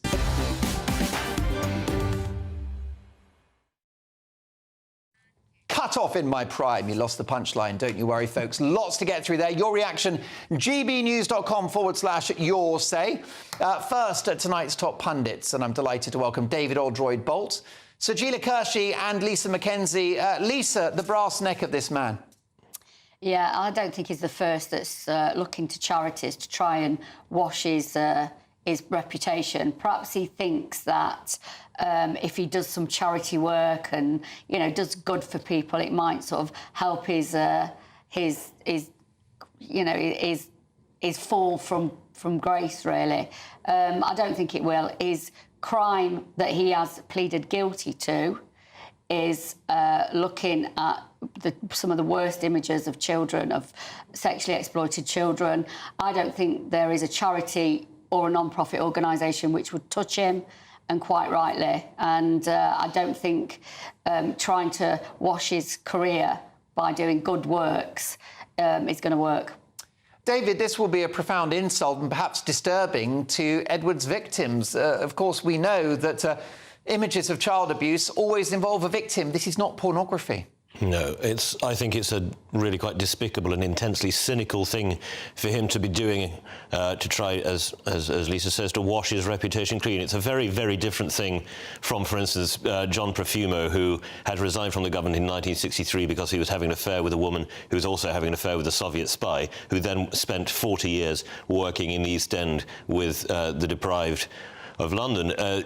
He, I think, genuinely did seek redemption through good works. The scale of his offence against decency and dignity was nowhere near that of Edwards, who, as you say, by viewing these images, has condoned the victimisation and the abuse of children. It's appalling, and he ought to be ashamed of himself. And I'm sure that any charity that even for a moment considered accepting his questionable services would soon find itself under investigation. So, Gina, there is another side to this. Individuals like Huw Edwards have to do something, rebuild their lives. He's offering his services for nothing, so this is not financial gain. I guess that this might be part of rehabilitation or doing something positive. What do you think? Well, I don't know. I mean, he's close to retirement age anyway. Wasn't he going to retire? In these circumstances, quite frankly, he's got away literally with murder. Just quietly disappear. Go and retire. Go on cruises. Go, because you've got that ability to do that. You know, the people, victims whose images are used, or they get to suffer the rest of their lives. Why should he have any kind of career or have any kind of life? He should be out of the public life. He should be making himself as quiet and small as possible and just disappear. Quite frankly, I think it's outrageous that he's even trying to... I mean, I know he put it on LinkedIn and it's obviously been leaked, but that's not the point. You've just got to say no. Right. You've had great career. You know, he was a great journalist. I will give him that. But the end is the end now. That's it. Just disappear. Yeah, I mean, the good news is he put it on LinkedIn, so no one will have seen it. But, Lisa, is this perhaps not evidence of contrition and that Edwards wants to make amends and give something back? No, he should, and he definitely should. And after Monday, when he is sentenced, hopefully we have still got some sort of working probation service that can offer him some sort of something to redeem himself. But it's not for him to decide what that is, because he pleaded guilty to a terrible crime, a really terrible crime. And when he is sentenced on Monday, the probation service, I'm not sure whether he'll go to prison or not. I hope he does. But at the moment, I'm not sure whether two-tier justice system will apply to Huw Edwards. I don't know. But it will be for the probation service to decide how he redeems himself. David Eldroyd-Bolt, final thoughts on this? Well, I must disagree. I think he was a dreadful broadcaster. If he was, for instance, in all of his supposedly authoritative coverage of royal events, he sounded pompous and underinformed. He was paid a vast amount of money by the taxpayer for reading a teleprompter, which anybody with basic education could do. If he wants to give something back, why doesn't he give back the hundreds of thousands of pounds in his pension pot and give it to child abuse charities? That might actually go some way to proving that his contrition is real, rather than, as I believe it to be, a cynical manoeuvre. Brilliant point. Well, I think you can see my pundits are coming in hot tonight, and there is a growing sleaze scandal around the Labour Party. Breaking tonight, Sir Keir Starmer has broken parliamentary rules in regard to a donation that went towards an outfit for his wife, Victoria. So we'll get more on these sleaze allegations around Labour with the papers at 10:30. But next up, the Donald fights back after a controversial appearance in the TV presidential debates. Former President Trump attacks his opponent Kamala Harris in this increasingly bitter and bonkers race for the White House in November. Meanwhile, more on the development and health of Princess Catherine and a surprise from Prince William. All of that next. If you want your news to be straight talking... This is the nightmare for the Conservatives again. Down to earth. It's not just Nottingham where this is happening, is it? And most importantly, honest. Hard-working, middle-class taxpayers, they'll get the book thrown at them. Then catch me, Martin Daubney, Monday to Friday, 3 till 6 p.m. on GB News, Britain's news channel. GB News Breakfast. Every day from 6 a.m. Luke Douglas Huw is a plogger. It's the act of jogging and picking up litter at the same time. Oh, I thought it had something to do with cycling, but I was thinking of recycling. You better explain what the term is. Plogging is originates really as an expression from Sweden, from someone called Erik Alström, who combined the two words of plocka in Swedish and jogging, so plogging. And what does plog uppa mean? Picking up. Oh, I see. Oh, I see. Oh, right. Yeah. Oh, all right. Do you take a bag with you or something and you pick up rubbish? There you go. Absolutely, yeah. In terms of being a jogger, how do you combine the two? Because joggers wouldn't want to keep up the pace, Yeah, they don't wouldn't want to you? keep stopping to pick stuff up, would they? I'm the coastline runner. I run Yes. the coast collecting plastic pollution. Which mainly. coast? Well, I've done the whole of the East Coast, from Lowestoft to Leith. Wow. And then cut across from Edinburgh to Glasgow on the Grand Union Canal. Yeah. A few years ago, someone said, Luke, don't get all grand and stuff. You're not the coastline runner, you're just a plogger. And I thought, hang on a minute, what's that? And I looked into it, and I realised that that's what I was doing. Do you do it entirely on your own, or do you do it in groups? I did. I originally started on my own. I got clapped off by a mayor in Great Yarmouth, but now more and more people join me, and I. What I find interesting is that, I mean, jogging, you could say, is just something you do for yourself, for your body, but what you're doing is something extra. I mean, you're making a difference. Do you think you make much of a difference? No. To be honest, I don't. I think I'm making a difference in raising awareness of not polluting our beaches so much. GB News, the People's Channel. Join me, Nana Akwe, for an informative, interactive news programme with a difference. It's fun. No, he didn't say that, though. I'm so surprised. I think there's an element of truth to that. Join me from 3 p.m. every weekend, only on GB News, Britain's news channel. I'm Christopher Hope. From pop stars to politicians, I'll interview anybody in a pub who's got a political opinion. Join me every Friday on Spotify, Apple Podcasts, YouTube or gbnews.com, or wherever you get your podcasts. This is GB News, the People's Channel.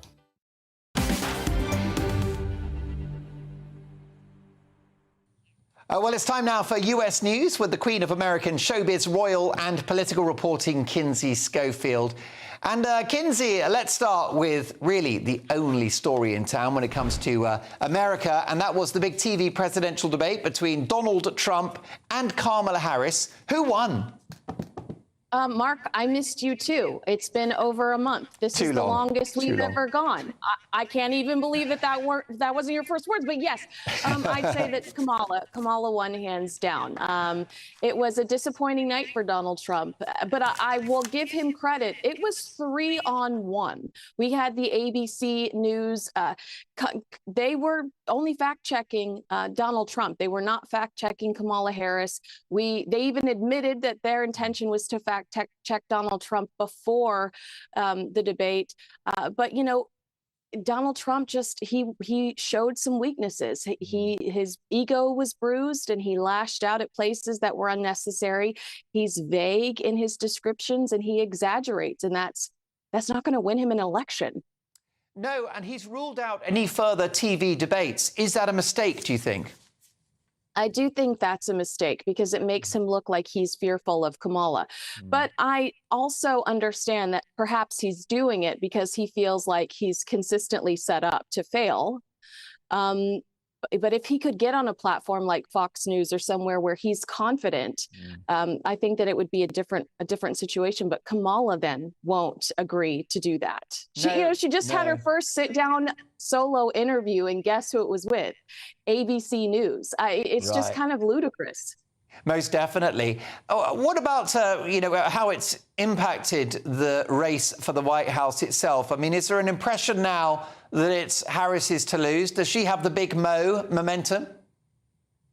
She does have some momentum, but if you already had your mind set when you sat down to watch that debate the other night, you had two candidates pandering to people that had already made their minds up. Like, they were pandering to their specific audience.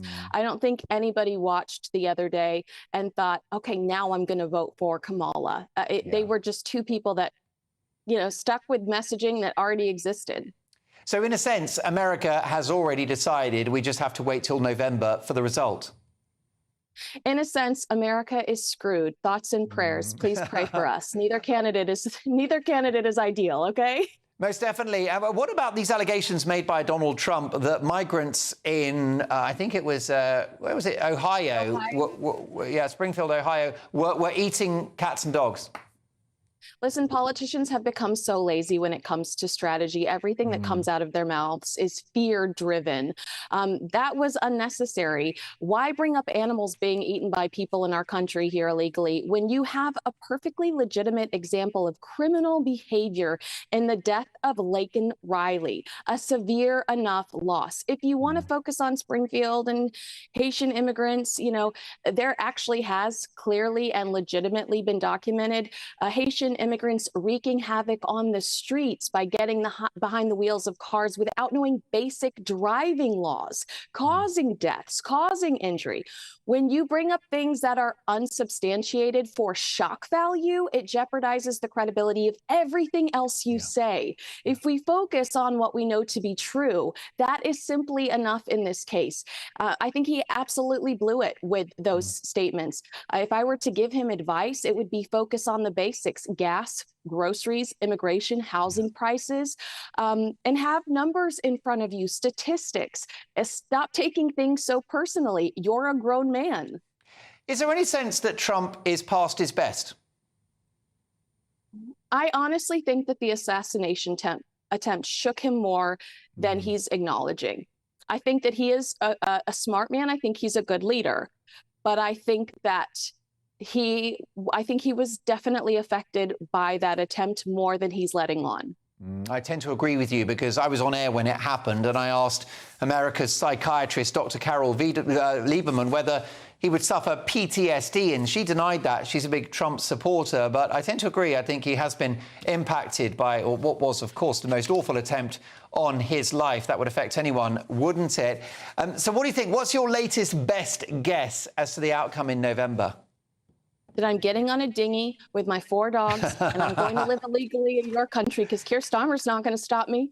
Well, you're one illegal immigrant that we're happy to have. I'll take that as we don't know yet, too close to call, and it is going to be close, isn't it? Let's talk about the royal family. And we haven't spoken since the good news that Princess Catherine has completed her chemotherapy treatment. She's still recovering slowly, but the good news that the world has been waiting for.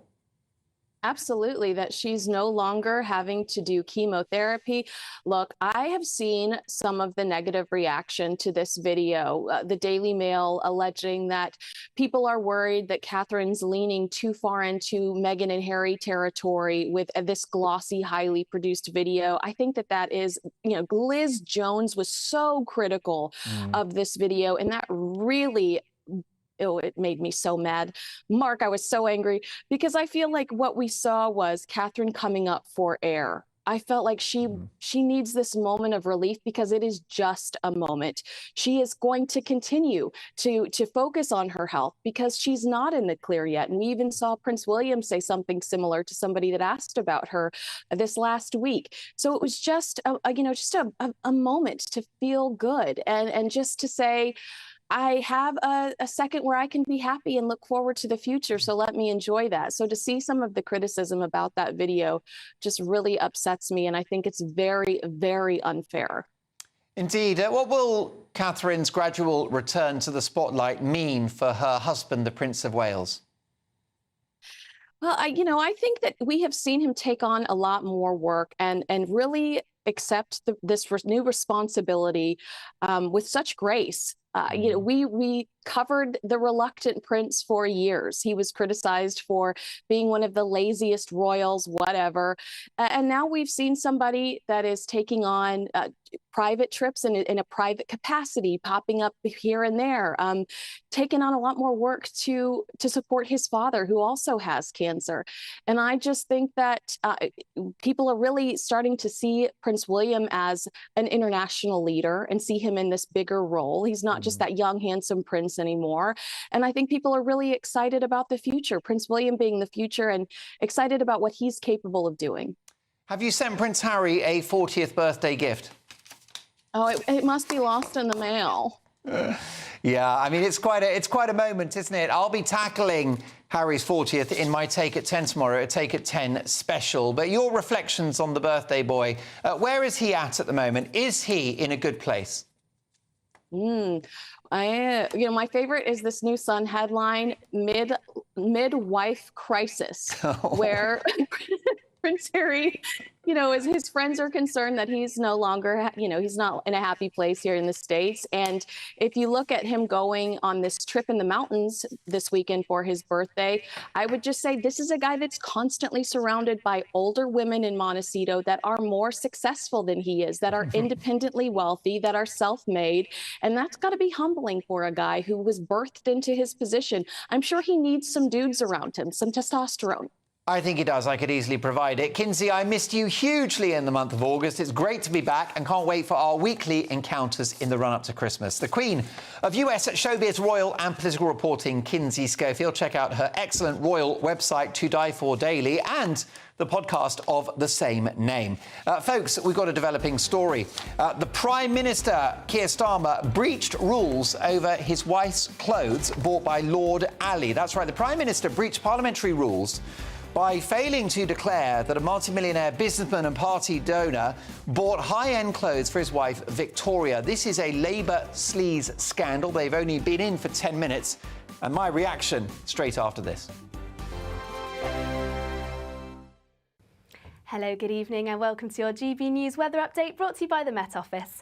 Well, we've got a bit of a mix in the weather for this weekend. Sunny spells, blustery showers, also some cloud and some outbreaks of rain, but lots of fine weather around too. And the reason for this mix is that we've got high pressure to the south giving us those fine conditions, but we've also got a weather front that's slowly sinking its way southeastwards across the country, bringing us that cloud and rain. Now, as we head into this evening, that cloud and rain will slowly move its way into northern areas. And behind it, we've got plenty of blustery showers moving their way into western parts of Scotland. But to the far south, that's where it's going to be clear and dry and feeling quite chilly as soon as the sun goes down tonight. May even see a little bit of grass frost in rural spots down to the south.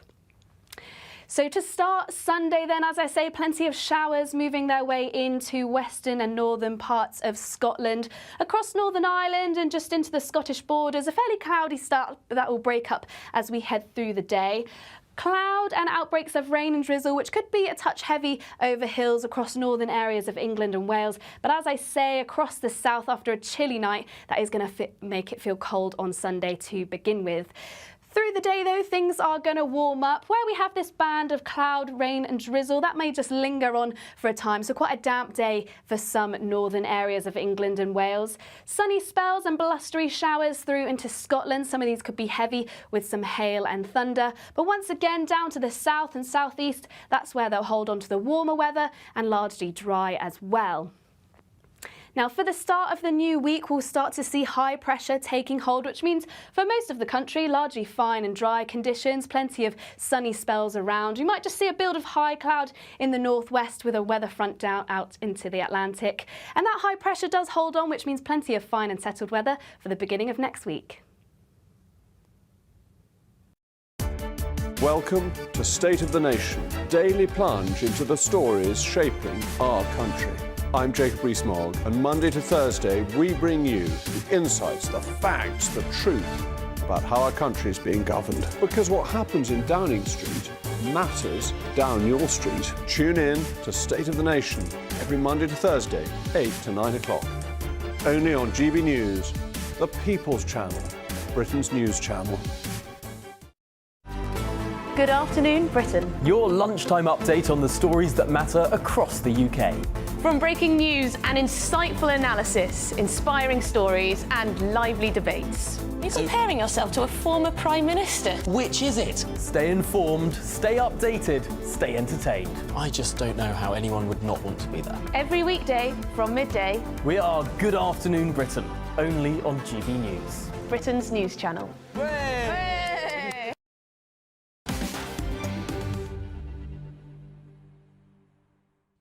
It's 10:30, which means it's time for this.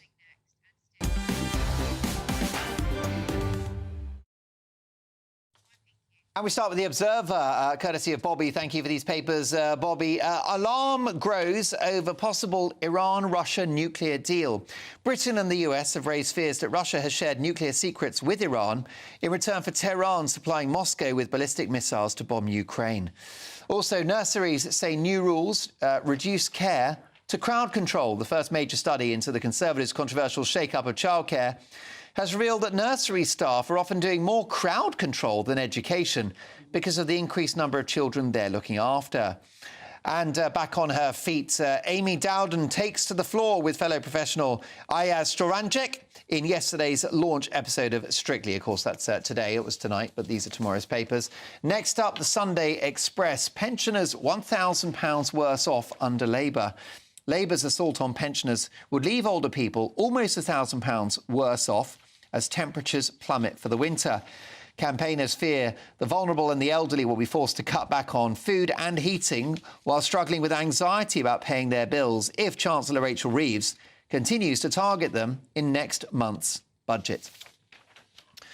Sunday Times now. Regulator plans could boot England out of Euro 2028, warns UEFA. England could be banned from the first Euros it's hosted in a generation if Sir Keir Starmer moves ahead with existing plans for a men's football regulator. Also, go it alone and let Ukraine fire missiles, PM told. 5 former defence secretaries and an ex-prime minister have urged Sir Keir Starmer to allow Ukraine to use long-range Storm Shadow missiles to strike inside Russia, even without US backing. And how about this? A Sunday Times exclusive. Starmer breached rules over clothes that donor gave wife. The Prime Minister, Keir Starmer, breached parliamentary rules by failing to declare that a multi-millionaire businessman and party donor bought high-end clothes for his wife, Victoria. Sir Keir faces an investigation after neglecting to disclose that Lord Ali, a Labour peer, covered the cost of a personal shopper, clothes and alterations for Lady Starmer. Ali, the former chair of the online fashion retailer ASOS, whose wealth is estimated at £200 million, is Starmer's biggest personal donor. But looks like Starmer is paying a political price. Sunday Telegraph. Starmer failed to declare gifts to his wife from party donor. That's from Dominic Penner, their political correspondent. Hunt betrayed Truss by demanding she quit. Jeremy Hunt intervened to ensure Liz Truss resigned shortly after she made him Chancellor, the former backbench chief has revealed. Lord Graham Brady said the former Chancellor rang him on the day of her resignation to urge him to press Miss Truss not to hang on for 6 months, adding she must go right away. Also, how about this? Labour's first U-turn. Labour backs away from 2030 ban on new petrol cars. Ministers are planning to back away from a total ban on the sale of new petrol-powered cars by allowing hybrids to remain on the market until 2035. Well, those are your front pages. Reaction now from Sajila Kershi, David Oldroyd-Bolt and Lisa Mackenzie. Can we start, David, with this rather shocking story in the Times and the Telegraph? Sir Keir Starmer breached rules over clothes that donor gave his wife. Is this a scandal that's going to grow, do you think? Well, it's adding to the impression that already exists after a very short time that this Labour government is sleazy.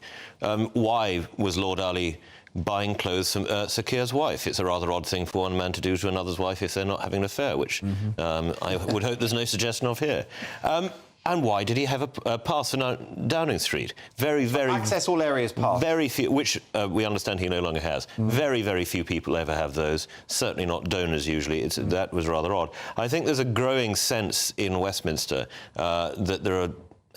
The trope always used to be that when it comes to scandals, the Labour Party have money scandals because they don't have enough of it, the Tories have sex scandals because they have too much of it.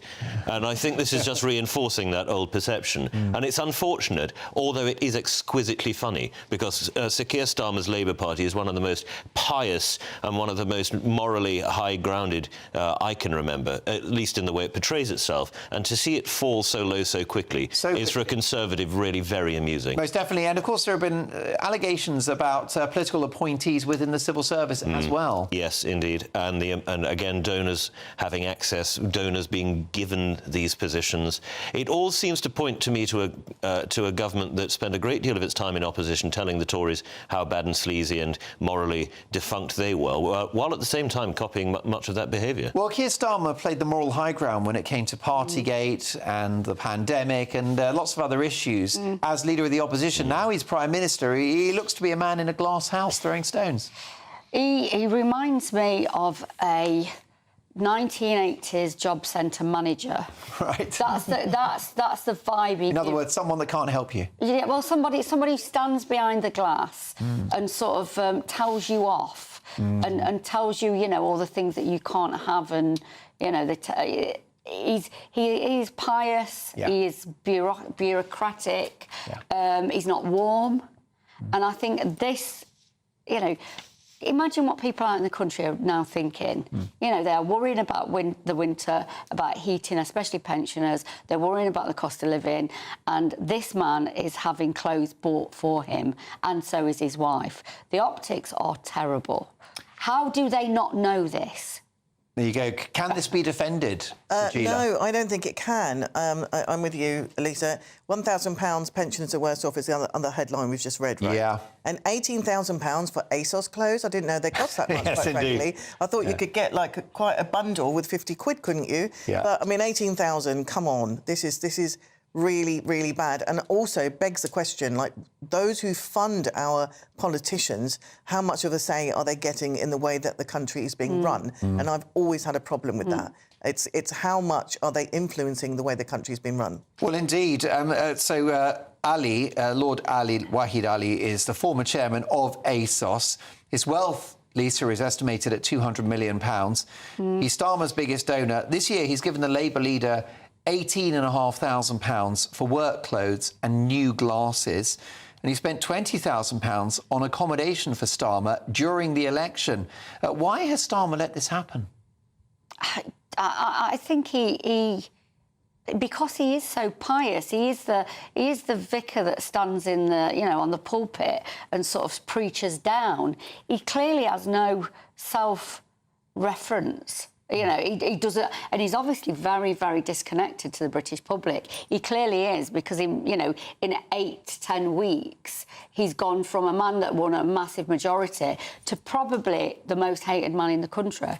David, you've got a good knowledge of the inner workings of Parliament. These clothes, the clothes that Starmer was gifted, were declared, but it's understood that he omitted to submit details of a wardrobe budget for his wife. How serious could this be if it's upheld? Well, he'll certainly come in for censure for it, because failing to declare something in the Register of Members' Interests within the time allocated or demanded by the Independent Parliamentary Standards Authority is a serious breach. I must say, having a look at the photograph on the front of the paper, I can't really see that Sir Keir's clothes are any better now than they were before. So if I were a Lord Ali, I'd want some money back. And I think Moss Bros is good enough. Well, it certainly is for him. I come back to this point. Why does Lady Starmer need Lord Ali to buy her clothes? Can Sir Keir not do it? Can she not do it? It seems very odd indeed. Well, I wonder, I suppose she's a public figure too. Perhaps she deserves a budget so that she can look good. I buy that. She deserves a budget. But this isn't the US. She's not the First Lady. But what you've got to do is all she had to do was declare this. All he had to do was declare it. And what makes me angry is, because maybe it's just me, I don't like beholding to someone. So if somebody suddenly wanted to buy me a lot of clothes, or, you know, I mean, you know, guys, for dinner back in the day, they'd expect something in return. But it's like, why are you accepting these gifts? I mean, what kind of moral compass do you have to just like, OK, yeah, I'm going to get this accommodation for, you know, thousands of pounds. My wife's going to get these clothes for thousands of pounds. It doesn't make me trust him as an individual. Because I think the accommodation was during the election campaign, which, you know, it is an expensive do to stand for election in this country, and it's perfectly normal for political donors to stand those sorts of expenses. That said, Keir Starmer's a multi-millionaire, isn't he? And a former well, so lawyer. it is said, but I'm not sure that there's any demonstration that that's a fact. He has a house in London which itself is probably worth a couple of million, but that's locked up in the property. Yes, he was DPP and therefore earned a professional salary, but he leads an expensive life, as all politicians do. It's not a cheap thing, because public service in this country is really poorly remunerated. If you look at what an MP is paid... Yeah, but, you know, I'm sorry, well, he can't whine when he's just removed pensioners' heating. Oh, no, he's a hypocrite. Look, I'm not defending him. He's a hypocrite, but... It is a hypocritical thing to do. But you know what is really poorly remunerated in this country? Working in warehouses like ASOS. That is very... Yes, but they're not running the country, so it's sort of apples and oranges, really, isn't it? Not really. I mean, you know... Well, of course it is. You can't say that the Prime Minister of the G7's fifth biggest economy is in any way comparable in his remuneration to someone packing boxes in a warehouse. No. It's a facile comparison. No, well, what I'm saying is that with Lord Ali, who is now buying his clothes, and he's accepting those clothes for, I don't know why, you know, at the same time, there are hundreds of thousands of people in this country who work for these warehouses, and I live in an area that is purposely been zoned as low skill and low paid, and they have very, very dodgy contracts that come in and out. I don't think he would have thought of any of that, to be honest. I think it was just the offer of clothing. That's the optics in the country, the optics, isn't it? I agree with you. The optics don't look good. That's the optics in the country. Optics and reality are often at divergence. I don't know about you, I'd rather like the Prime Minister when he's going to meet the President of the United States to look like a serious figure. And if that means that he has to go to Savile Row and have Lord Ali get him a couple of suits, it's a price worth paying. But he'd still... I mean, I don't agree with half the stuff he has done in America. I don't think he is working in our interest. So, I mean, I don't think the way he looks, the way he dresses, I don't think that makes any relevance as long as he's... Obviously, you don't want not someone like Michael Foot. I mean, he was Jeremy scruffy. Corbyn, Yeah, it was bad. But at the same time, we're talking about this gift of clothes for no reason that has not been declared. All you have to do is declare it. Does it demonstrate a poor political judgment on the part of Starmer to accept this gift for a wardrobe, given, as you said, that he's spoken out about Tory sleaze? Does it tell us that he's got, I don't know, a political blind spot, perhaps? Well, what you've got to remember is the Conservatives, they've said who they represent. They've always represented, you know, the party of business. The Labour Party have not done that. They have always said they came out of the working class and the trade unions. Now, they can't have it both ways. They can't tell the working class of Britain or working people of Britain that they are with them and then at the same time take gifts of clothing. Well, because it doesn't... But the Labour Party's always done this. Nye Bevan lived in a house in Eaton Square and had a Rolls-Royce with a driver provided by Labour donors. You know, it's nothing new for Labour Party politicians to act in a hypocritical manner in relation to personal wealth and remuneration. But don't you think it was crazy of Starmer to accept a gift of $20,000 for clothes? I mean, how can you spend £20,000 on suits? I can tell you that the Director of Public Prosecutions in 2021 was paid £215,000. Yeah.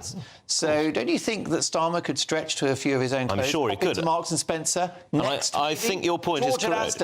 I think your point is correct that it shows that he has poor political judgment. And again, I come back to the fact that we are only 2 months into this government, and every week there is a new financial scandal. I think unless Sir Keir finds a way of nixing all of this, that is going to be the lasting perception of his government, that they were dodgy when it came to money.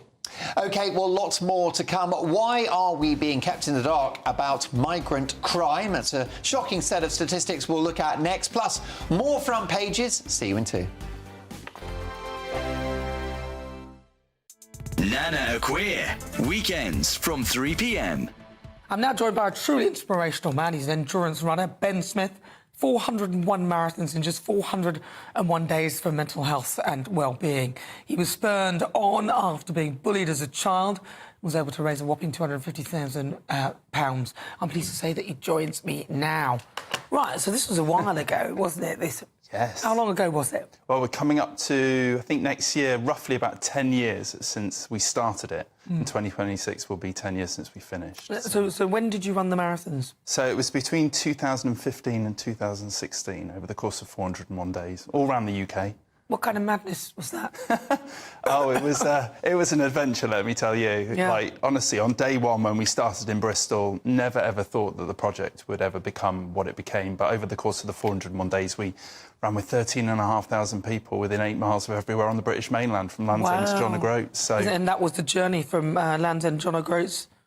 Yeah. We covered so many different communities around the UK because I suppose the reason why I was doing it was to raise so much money for 2 anti-bullying charities that we wanted to include people in that. And, yeah, I got to run in some amazing places. I bet you did. What would you say is a beautiful place? I mean, the whole country, I love this country, but there are some outstanding, beautiful areas around. What would you say? Oh, definitely. Where's the best place that you run? Well, I think I've got a few, but I think I would say probably the Highlands of Scotland. I knew you would say someone like that. Yeah, just the kind of vastness of it, the dramaticness of it. I remember running up and down one of the paths in the Highlands near Glencoe and coming face to face with a wild stag. So it was quite scary. What did it do? It did nothing. It did absolutely nothing. It was quite used to people because of the path. What are you doing here? This is my house. GB News, the People's Channel. Sunday nights on GB News. From 6, Neil Oliver. At 7, it's Free Speech Nation with Andrew Doyle. At 9, Mark Dolan. And at 11, get set for the week ahead with headliners. Tomorrow's papers tonight. GB News, the People's Channel. Britain's news channel. Every Saturday, 10 till 12, we'll bring you all of the news that you need to know. We'll also remind you that there is so much to smile about. It's my favourite time of the week. I get to relax, enjoy some light-hearted stories, and let Ellie teach me about fashion too. That's Saturday Morning Live, every Saturday, 10 till 12. Only on GB News, Britain's news channel. We're proud to be GB News, the People's Channel, and as you know, we always love to hear your views. Now, there's a new way of getting in touch with us at gbnews.com/your say. By commenting, you can be part of a live conversation and join our GB News community. You can even talk to me, Bev Turner, or any of the members of the GB News family.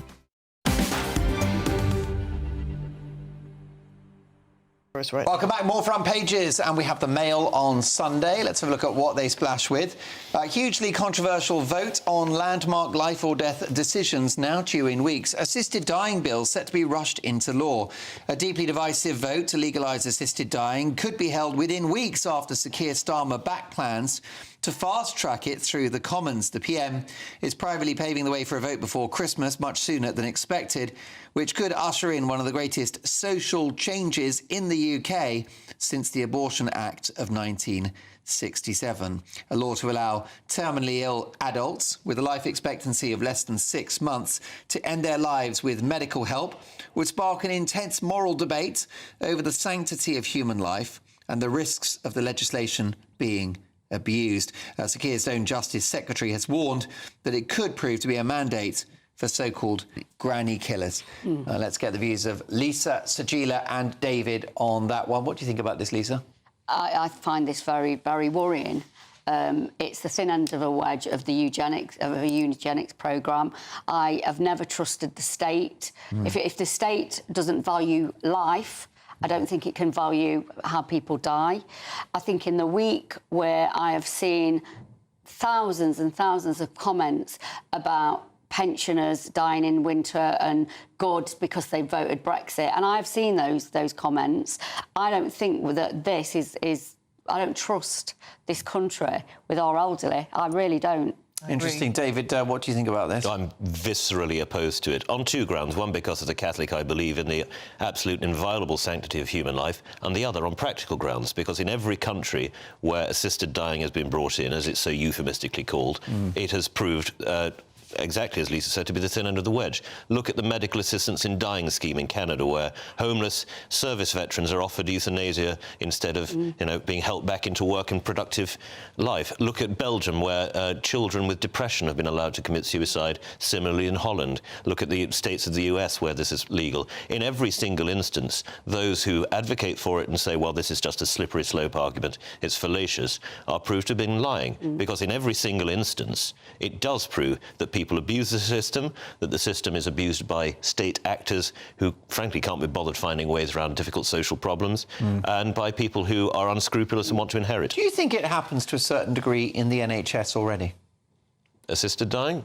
Well, doctors to whom I've spoken about this said that there has long in the medical profession been a sort of turn the other cheek. If someone's in deep pain, someone might just administer a little more morphine than is strictly necessary. Or withhold medication. But look, those are in the days when palliative care was nowhere near the sophistication of nowadays. We have one of the best palliative care systems in the world, I'm very glad to say. There is no need for people to be in pain at the end of life in the way that they were in the past because there was no other option. And I just don't see that this is going to be anything other than a licence for the most appalling degradation. Of course, Sajila, we've had campaigners like Dame Esther Ranson arguing that if you're in terrible pain with a limited life expectancy, a very low or non-existent quality of life, surely you have the right to choose.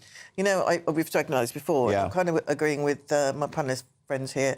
I find it a difficult. I don't think it should be made into law. I can see the point of Esther Ranson and other people in that position, but once you put it into legislation, it is going to be open to misuse. And I don't believe that you should just let you can't play God. No. You can't play God. You can't. I mean, and also your life is sacred. And I know in that circumstance, and I know we're not in that position, and I hope I never have to be, I just want to slip away in my sleep, or just give me a little bit extra morphine, because that's delish, that is. Yeah. It's really lovely. How much are you on tonight? Yeah. I've sort of been in contact with disability campaign groups, and they are very against this. So, you know, I think the people who are at risk of these policies, if you're not listening to them, again, not listening, you know, and it's the disability campaigners that are saying, no, this is unsafe. Also, Esther can go to Switzerland, you know, so there are options for those who want that to go somewhere else and do this. So I just think that we should keep our laws clean in terms of not having this. How about this from the Centre for Migration Control, who have done some new research, and they've unearthed the fact that foreign-born nationals are disproportionately behind the country's increasing number of arrests. In 2023, there was 1 arrest of a British national per 94 people, but foreign-born nationals, this rate surges up to 1 in 70. Does it matter? Should we be looking at these numbers, Sajila? You know, these foreign-born nationals, I'm a foreign-born national. So, I mean, I think are you a foreign-born national? You born in Ireland? No, my folks were there. Yeah, OK. So, I mean, you know, we talked about this outside, about where are these figures coming from? Well, I suppose, would you say it's a correlation between migration and crime? Yeah, is it appropriate to make that link or not? Look, we've been doing this, and I know I've been hearing this over and over again. Oh, look, you know, the migrants, they're responsible for all the violence. They're responsible for all the things that are happening in your life. They're responsible for the fact that you can't get the housing license. They're responsible... You know, and now we've just got another thing. So it's just another little... But I don't know where these random... So you feel it's demonisation, perhaps, and dehumanisation? Yeah, I'd like to hear more. I don't know enough to be able to comment on this, because I don't believe that this is a... You know, these random... I mean, I think it's based on number of arrests and ethnic origin, essentially. Yeah, and who's done this? It's like, I don't know. We're just throwing figures, all these figures all the time. Sure. We don't know the Centre for Migration Control. You know, you've also got other stats. This is from the Office for Budget Responsibility, that low-skilled migrants are actually a net cost to the state of more than £150,000 by the time they reach the state pension age. But do we need to look at this data? Is it appropriate to view the workforce and the population in this way? Lisa? I'm a researcher. I do research, and I'm an advocate of good research. So what I want to know is where these figures have come from. I want to know who's collecting them, and I want to see the data. As far as I am aware at the moment, there is not good data about this. However, is there a correlation between crime and poverty? Yes, there is. Yeah. And when we have got a migrant population who are sitting at the bottom of society. So it might be... David, a couple of seconds, I'm afraid. Thoughts on this? Well, I think if there is proved to be a correlation, which seems entirely probable, then it just shows us yet another reason why we shouldn't have so much immigration into this country. Listen, folks, Mark Dolan tonight is the home of big opinions and the take at 10 and diverse opinion. Thank you to my amazing pundits tonight. Brilliant to see you all again. Sajila, David, Lisa. Tomorrow night, we're back for Mark Dolan tonight, 9 till 11. Lots to get through, including Prince Harry's 40th. Headliners is next. That warm feeling inside from Boxed Boilers, sponsors of weather on GB News. Hello, good evening and welcome to your GB News weather update brought to you by the Met Office. Well, we've got a bit of a mix in the weather for this weekend. Sunny spells, blustery showers, also some cloud and some outbreaks of rain, but lots of fine weather around too. And the reason for this mix is that we've got high pressure to the south giving us those fine conditions, but we've also got a weather front that's slowly sinking its way southeastwards across the country, bringing us that cloud and rain. Now, as we head into this evening, that cloud and rain will slowly move its way into northern areas. And behind it, we've got plenty of blustery showers moving their way into western parts of Scotland. But to the far south, that's where it's going to be clear and dry and feeling quite chilly as soon as the sun goes down tonight. May even see a little bit of grass frost in rural spots down to the south. So to start Sunday then, as I say, plenty of showers moving their way into western and northern parts of Scotland, across Northern Ireland and just into the Scottish borders. A fairly cloudy start that will break up as we head through the day. Cloud and outbreaks of rain and drizzle, which could be a touch heavy over hills across northern areas of England and Wales. But as I say, across the south after a chilly night, that is going to make it feel cold on Sunday to begin with.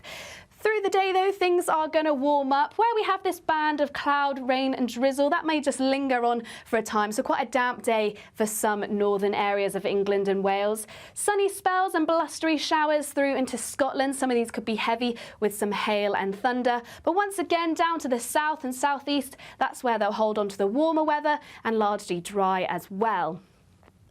Now, for the start of the new week, we'll start to see high pressure taking hold, which means for most of the country, largely fine and dry conditions, plenty of sunny spells around. You might just see a build of high cloud in the northwest with a weather front down out into the Atlantic. And that high pressure does hold on, which means plenty of fine and settled weather for the beginning of next week.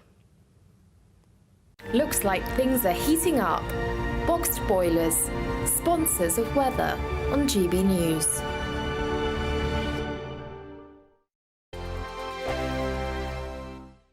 This is your chance to Sunday with Michael Portillo from 11 only on GB News. When I knew that I was doing this segment this week, I feel like this week was a real homework task for me because I'll be honest, I haven't been around Scottish food much in my life, but I obviously know all the obvious. And I thought I'd bring in a selection of some of, I guess, the sort of the quintessential culinary delights of the north. I mean, we have in front of us haggis. I think we should begin with some haggis. So, Michael, I've never eaten haggis before. This is going to be the first time. Well, have you eaten anything like haggis before? Have you eaten anything that is made from the intestines of an animal? I mean, I've had things like chopped liver and, you know, a bit of offal here and there. Well, there we are. I mean, I got a great surprise. I was holding a great... When I was in government, I was holding a great party in Scotland, and I had a lot of Spanish visitors, and I was offering them haggis, and I thought that they would be astonished by haggis and maybe repelled. But when they ate it, they said, oh, no, this is morcilla. So, you know, there is an equivalent in Spain. Absolutely. So if I recall, and you've probably been mugging it up, which I have not, but haggis is made within the stomach of a sheep. Yes. And you take the heart and the lungs and some other part of the sheep and you mash it up. With onions, oatmeal, suet. Yes. And it's stuffed into the sheep's stomach. But a lot of the haggis you get these days, especially sort of the slightly cheaper varieties in supermarkets, it's usually an artificial casing. Oh. You know what? This is actually quite nice. I think it's absolutely heavenly. And it's very savoury. To me, it's two things. Yes, to me, it's two things. It's both the taste and the texture. You quite rightly referred to the oatmeal going in there. So it's got this crunchy, granular sort of texture. Marvellous. GB News, the People's Channel. Good evening. The top story. Sir Keir Starmer is alleged to have broken parliamentary rules by failing to declare donations of clothing for his wife. The gifts from Labour donor Lord Ali weren't initially declared in the register of MPs' interests. The Sunday Times reports that the Prime Minister approached the parliamentary authorities on Tuesday to make a late declaration after being given updated advice on what needed to be registered. The Tories demanded a full investigation into the Starmer's links with Lord Ali. An 18-year-old has been charged with the murders of a woman and two teenagers who were found dead at a flat in Luton yesterday. That's coming from Bedfordshire Police. Although formal identification has yet to take place, the force does believe that the three found dead are 48-year-old Juliana Prosper, 16-year-old Kyle Prosper and Giselle Prosper, who was 13. Nicholas Prosper has also been charged with numerous firearms offences, and he's due to appear at Luton Magistrates Court on Monday. A man allegedly sexually assaulted a woman on the same day he was released from prison under the government's early release scheme. It's understood he was released as part of the policy which aims to ease prison overcrowding on its first day on Tuesday. He allegedly reoffended in Kent and was later arrested in South London. He's been charged with sexual assault and is due to appear at the Crown Court next month. A rebellion could be brewing within the Labour Party following recent comments by the Prime Minister around a ban on smoking outdoors at pubs. Labour MP for Newcastle upon Tyne East and Wallsend, Mary Glindon, has tabled a motion in Parliament against her own party in order to try and block the potential plans. In the motion, she praised the indoor smoking ban of 2007, but said extending the ban outdoors could restrict individual liberty. And more questions have been asked about the government's decision to cut winter fuel payments following a vote earlier this week. Figures released by the Department for Work and Pensions estimated almost 800,000 pensioners will miss out on the benefit under the new plans. Of those set to lose the support, around two-thirds have a disability and 83% are aged 80 or over. Downing Street says a full impact assessment of the change hasn't yet taken place. And those are the latest GB News headlines for now. I'm Tatiana Sanchez. Now it's time for Headliners. For the very latest GB News direct to your smartphone, sign up to News Alerts by scanning the QR code or go to gbnews.com/alerts.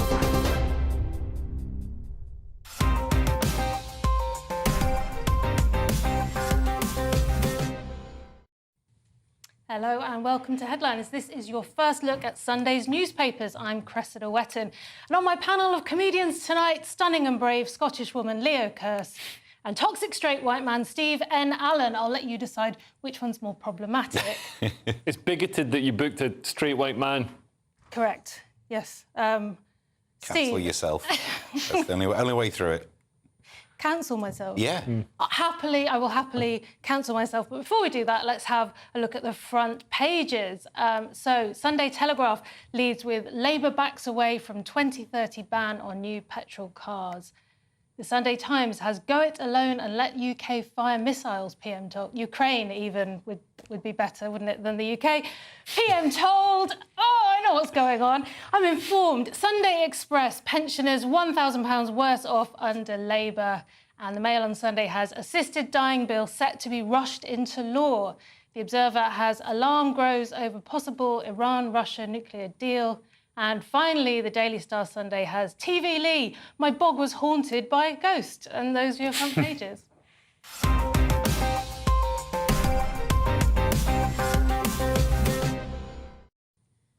OK, let's have a look at the front pages, starting with the Mail on Sunday, please, Leo. So this is that one about the assisted dying bill is a bombshell. Actually, a bombshell would probably assist you with dying, but it's set to be rushed into law by Keir Starmer's Labour within weeks. So a deeply divisive vote to legalise assisted dying could be held within weeks after Sir Keir Starmer backed plans to fast-track it through the Commons. The Mail on Sunday understands. It's not, seen the evidence, but it's been told. So they're going to have a vote before Christmas, and this could be one of the biggest social changes in the UK since the Abortion Act in 1967. This is sort of like abortion, but for old people. You didn't want that baby. Well, do you want this granddad? So this would be a law to allow terminally ill adults with a life expectancy of less than 6 months to end their lives with medical help. But that's how it starts. Within about 2 weeks, it'll be 22-year-olds being killed with shovels by the NHS. It's mental. This is what happened in Canada. Don't be stupid. We can't afford shovels. I must admit, I didn't know about the 6 months. Is that new? That's passed me by until now, the 6 months. That sounds like a sort of, something they're saying to sort of make it palatable to say. It does, doesn't it? Because if you'd only got 6 months, that's a different thing, isn't it, to the idea of somebody becoming a burden and ending their life for that reason. But I tend to agree with Leo. It's a slippery slope, isn't it, Steve? Well, all of these details aren't there yet anyway. This is the thing that's being rushed through is a debate on it and a vote on it. So actually the details would be to be hammered out. The rushed through is simply, like, this was promised before the election that Labour were going to give MPs a vote on this. It wasn't expected to be before Christmas, and now it is. And the word rushed can be thrown in there. They're rushing in the law. No, they're bringing forward a debate on this issue. I've always been of the opinion that when you hear these stories of people who they have to go to Switzerland sooner rather than later because they don't want their spouse to be sent to prison for murder, that's different to what you end up talking about if you're talking about Canada. Surely it's not beyond the wit of man to be able to put restrictions in, to put actually the details on this, to make it the appropriate bill.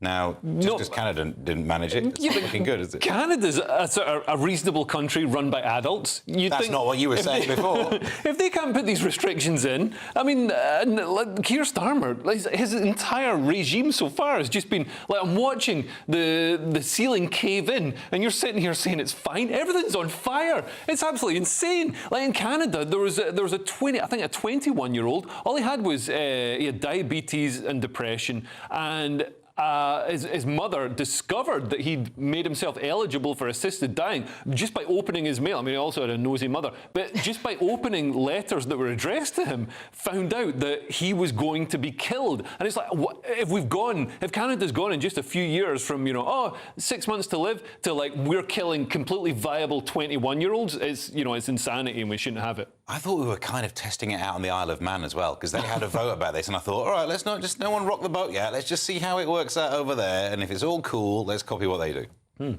If it doesn't go all cool, it's a free island. TBC. OK, what's on the cover of the Sunday Telegraph, Steve? Labour backs away from 2030 ban on new petrol cars by letting hybrids still be available to 2035. All of these numbers are still quite close. I know technology romps on and Moore's Law and all that stuff, but as a hybrid owner, I state my bias here, we shouldn't be angry about hybrids. It's the one type of car that seems to get grouped into this electric vehicle. Here's what happened. Here's my timeline, right? You're growing up, you watch the Jetsons, you watch Tomorrow's World, you presume the future will be full of electric cars. But at some point, a Just Stop All or an Extinction Rebellion turn up and you go, oh, they like electric cars. Oh, I hate electric cars. The future's bound to not be a system of sitting on an explosion engine. The bizarre thing that we drive around in these little mini explosion machines that power it through the process of explosion. I don't think the tech's there right now, and it depends who you are. There was a thing where Rowan Atkinson wrote a piece, was it in The Guardian, where he was saying that driving an electric vehicle is soulless. Well, that's because you're a millionaire film star. Be me and drive what I drive. It's all soulless. I find it very hard to get excited about driving. Are you a car person? Yeah, I've got a car. I like driving my car, and guess what? It's a petrol car. It doesn't have any of this electricity. It's got like electricity in it. But the only difference between a petrol and a hybrid petrol is that when I brake, I don't lose the energy. Well, the difference is when I brake, I still have testicles, and they don't retract into my body in some sort of. You say my heating's on too low? No, but honestly, it's wasteful, isn't it? You put the brakes on, you just lose that extra energy to heat into the environment. Yeah, because I'm a baller. But that's what he likes about it. He likes entropy. The government shouldn't mess with the free market. It was obviously a ridiculous target. I know, Rishi Sunak probably came up with this target because he was useless as well. But this is the government shouldn't mess and shouldn't put tariffs on dealerships selling petrol cars and stuff, because this will actually hurt the environment. Because they're putting these rules in, it means that car companies won't invest in better and more efficient petrol engines because they'll assume that we're not going to be able to use them. So in 5 years' time, when we have to use these petrol engines anyway, they're going to be less efficient. So that's on Keir Starmer. And you don't have to. In 5 years' time, you can still drive your own car. It's only which cars you'll be able to buy from new. Yeah, but they'll tax it. They'll tax it so much, and you'll be killed. You'll be assisted dying when you're driving it. And also they'll have like pay per mile. No, so dramatic. OK, let's have a quick look at The Observer. So The Observer has alarm grows over possible Iran-Russia nuclear deal.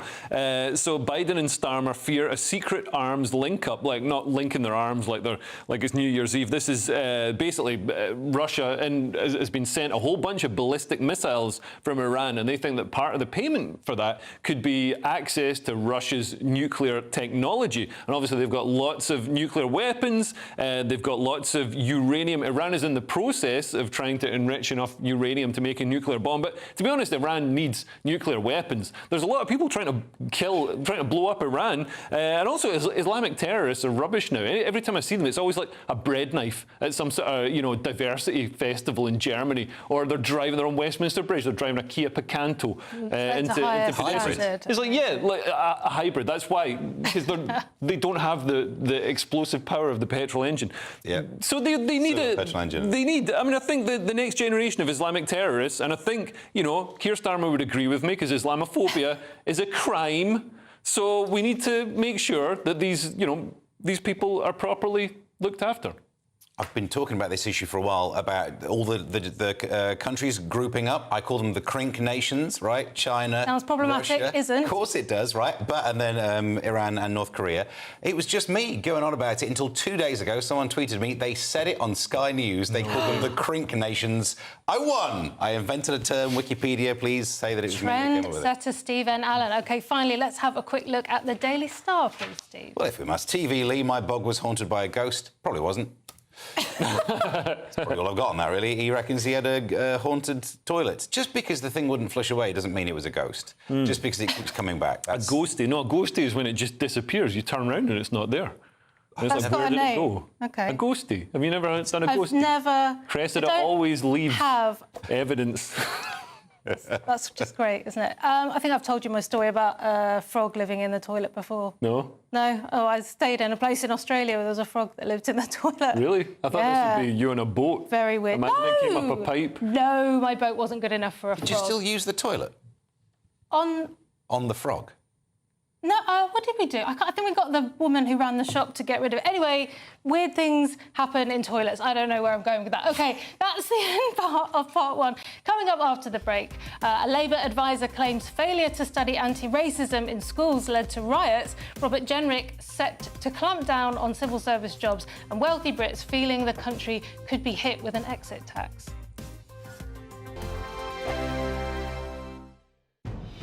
Good afternoon, Britain. Weekdays from midday. A window cleaner is battling to prove he has the only portrait of William Shakespeare made in his lifetime. Yes, so owner Stephen Wedllo has been trying to validate the painting for years. He's had it x-rayed, he's had it analysed by experts, he's had it scientifically dated back to 1595 when the playwright was 31 years old.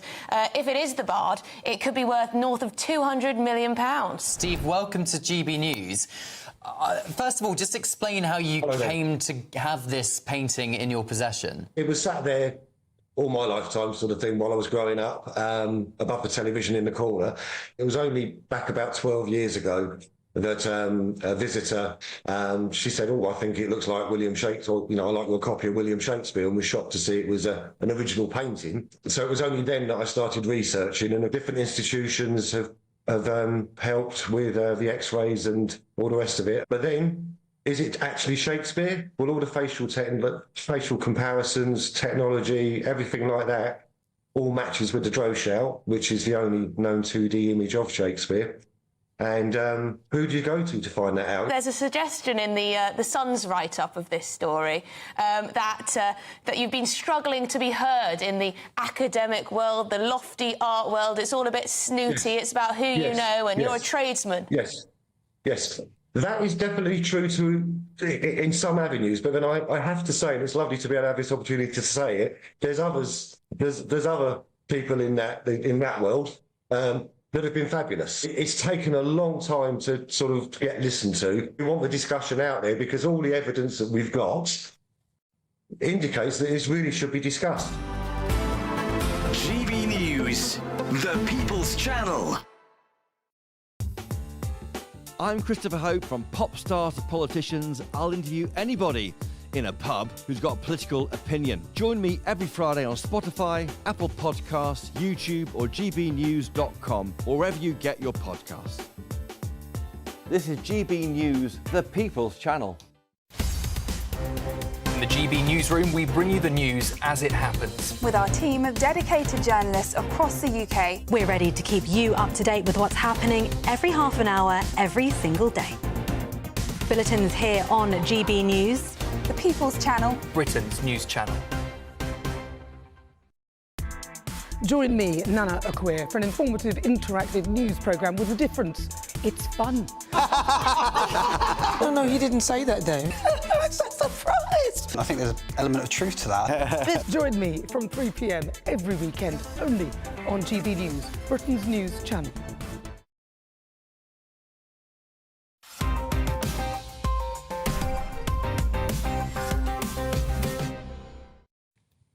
Welcome back to Headliners. I'm still here with Leo Kearse and Stephen Allen. I'm Cressida Wet, and you'd probably like to know that as well.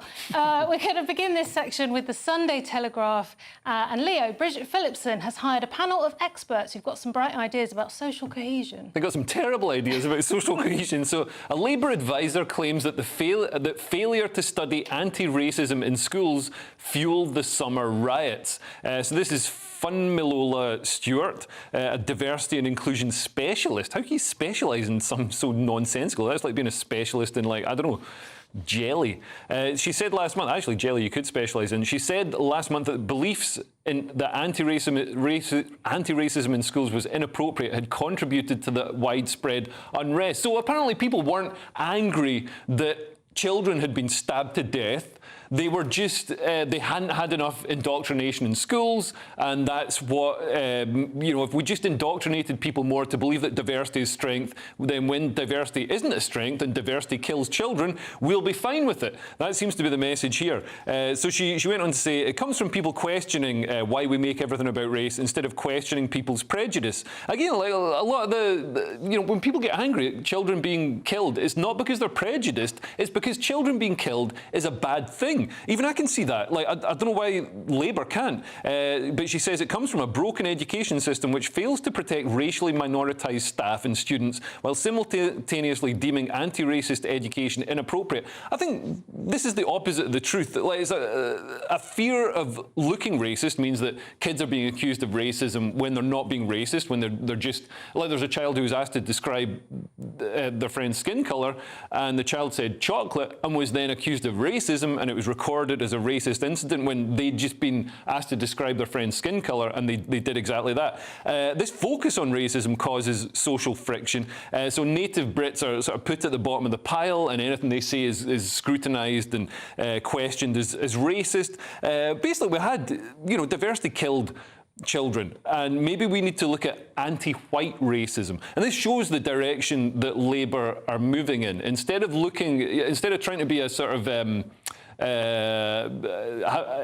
equality, a Martin Luther King, you know, judging people based on the content of their character type approach to society, they're instead still continuing with this insane drive to, like, put people into categories based on their skin colour and other demographics, and judging people based on that, which is, you know, which is itself incredibly racist. She's got an axe to grind, hasn't she? She's ideological. That's what she does for a living. I mean, turkeys don't vote for Christmas, and diversity people probably want more diversity stuff talked about. But Steve, I really like this. Dr. Alka Segal-Cuthbert, who's the director of Don't Divide Us, talks about stigmatising people who've got legitimate concerns.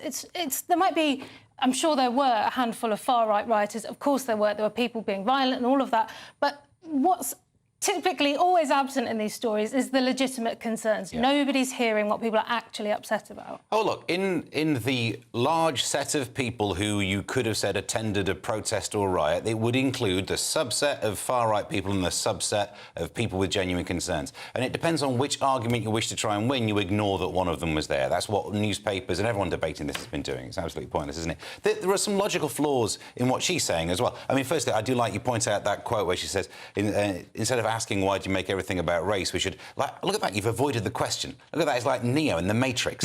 Nowhere near. Yeah. But she says there wasn't enough anti-racism taught in schools. You know, in schools, they teach maths. And have you ever seen someone do a percentage?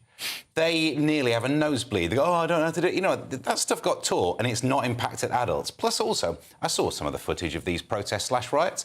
There weren't that many recently educated people. So how long will it take for your theory to pipe through? You know, you could teach it now and you've got to wait until they're in the 50s to stop rioting then.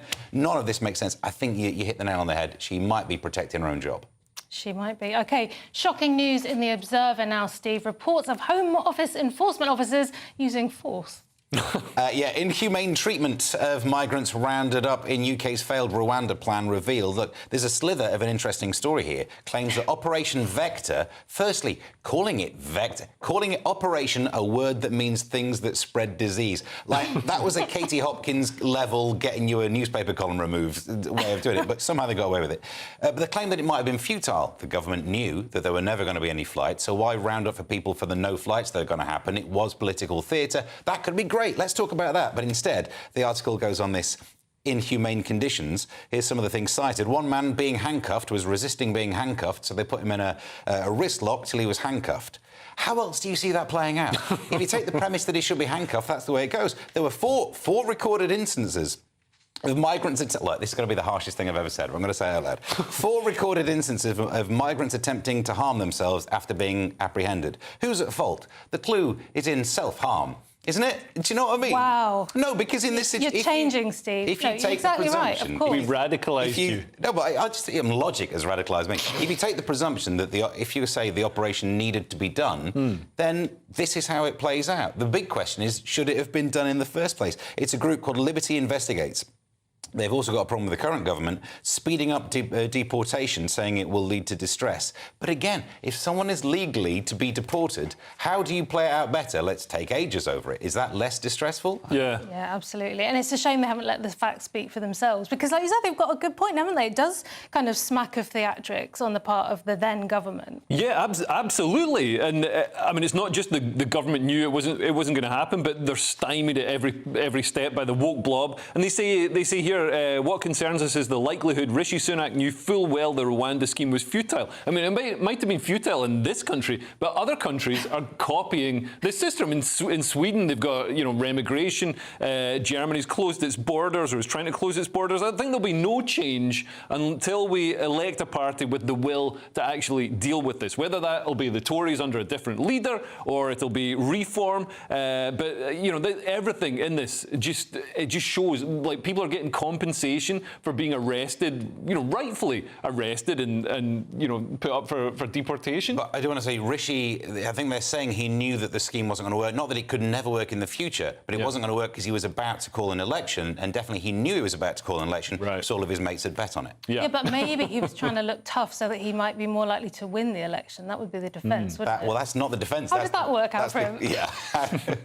OK, moving on to the Sunday Telegraph. Another day, another new tax from Labour, Leo. So how Labour could impose an exit tax on wealthy Britons fleeing the country. So you're not even going to be able to leave Britain to avoid the higher taxes. It's like they're going to get you. It's like, an archer's bow can hit you in Australia. I'm going to start calling it the Jodi Arias tax, the woman that murdered her boyfriend when he tried to leave. Really? Oh, yeah, of course. Yeah, this is horrific. The government generally does behave like the worst possible partner. You know what I mean? Like you get, even if you speak out against the government, you get locked up now. But yeah, Rachel Reeves has been urged to hit those relocating overseas with a capital gains tax charge.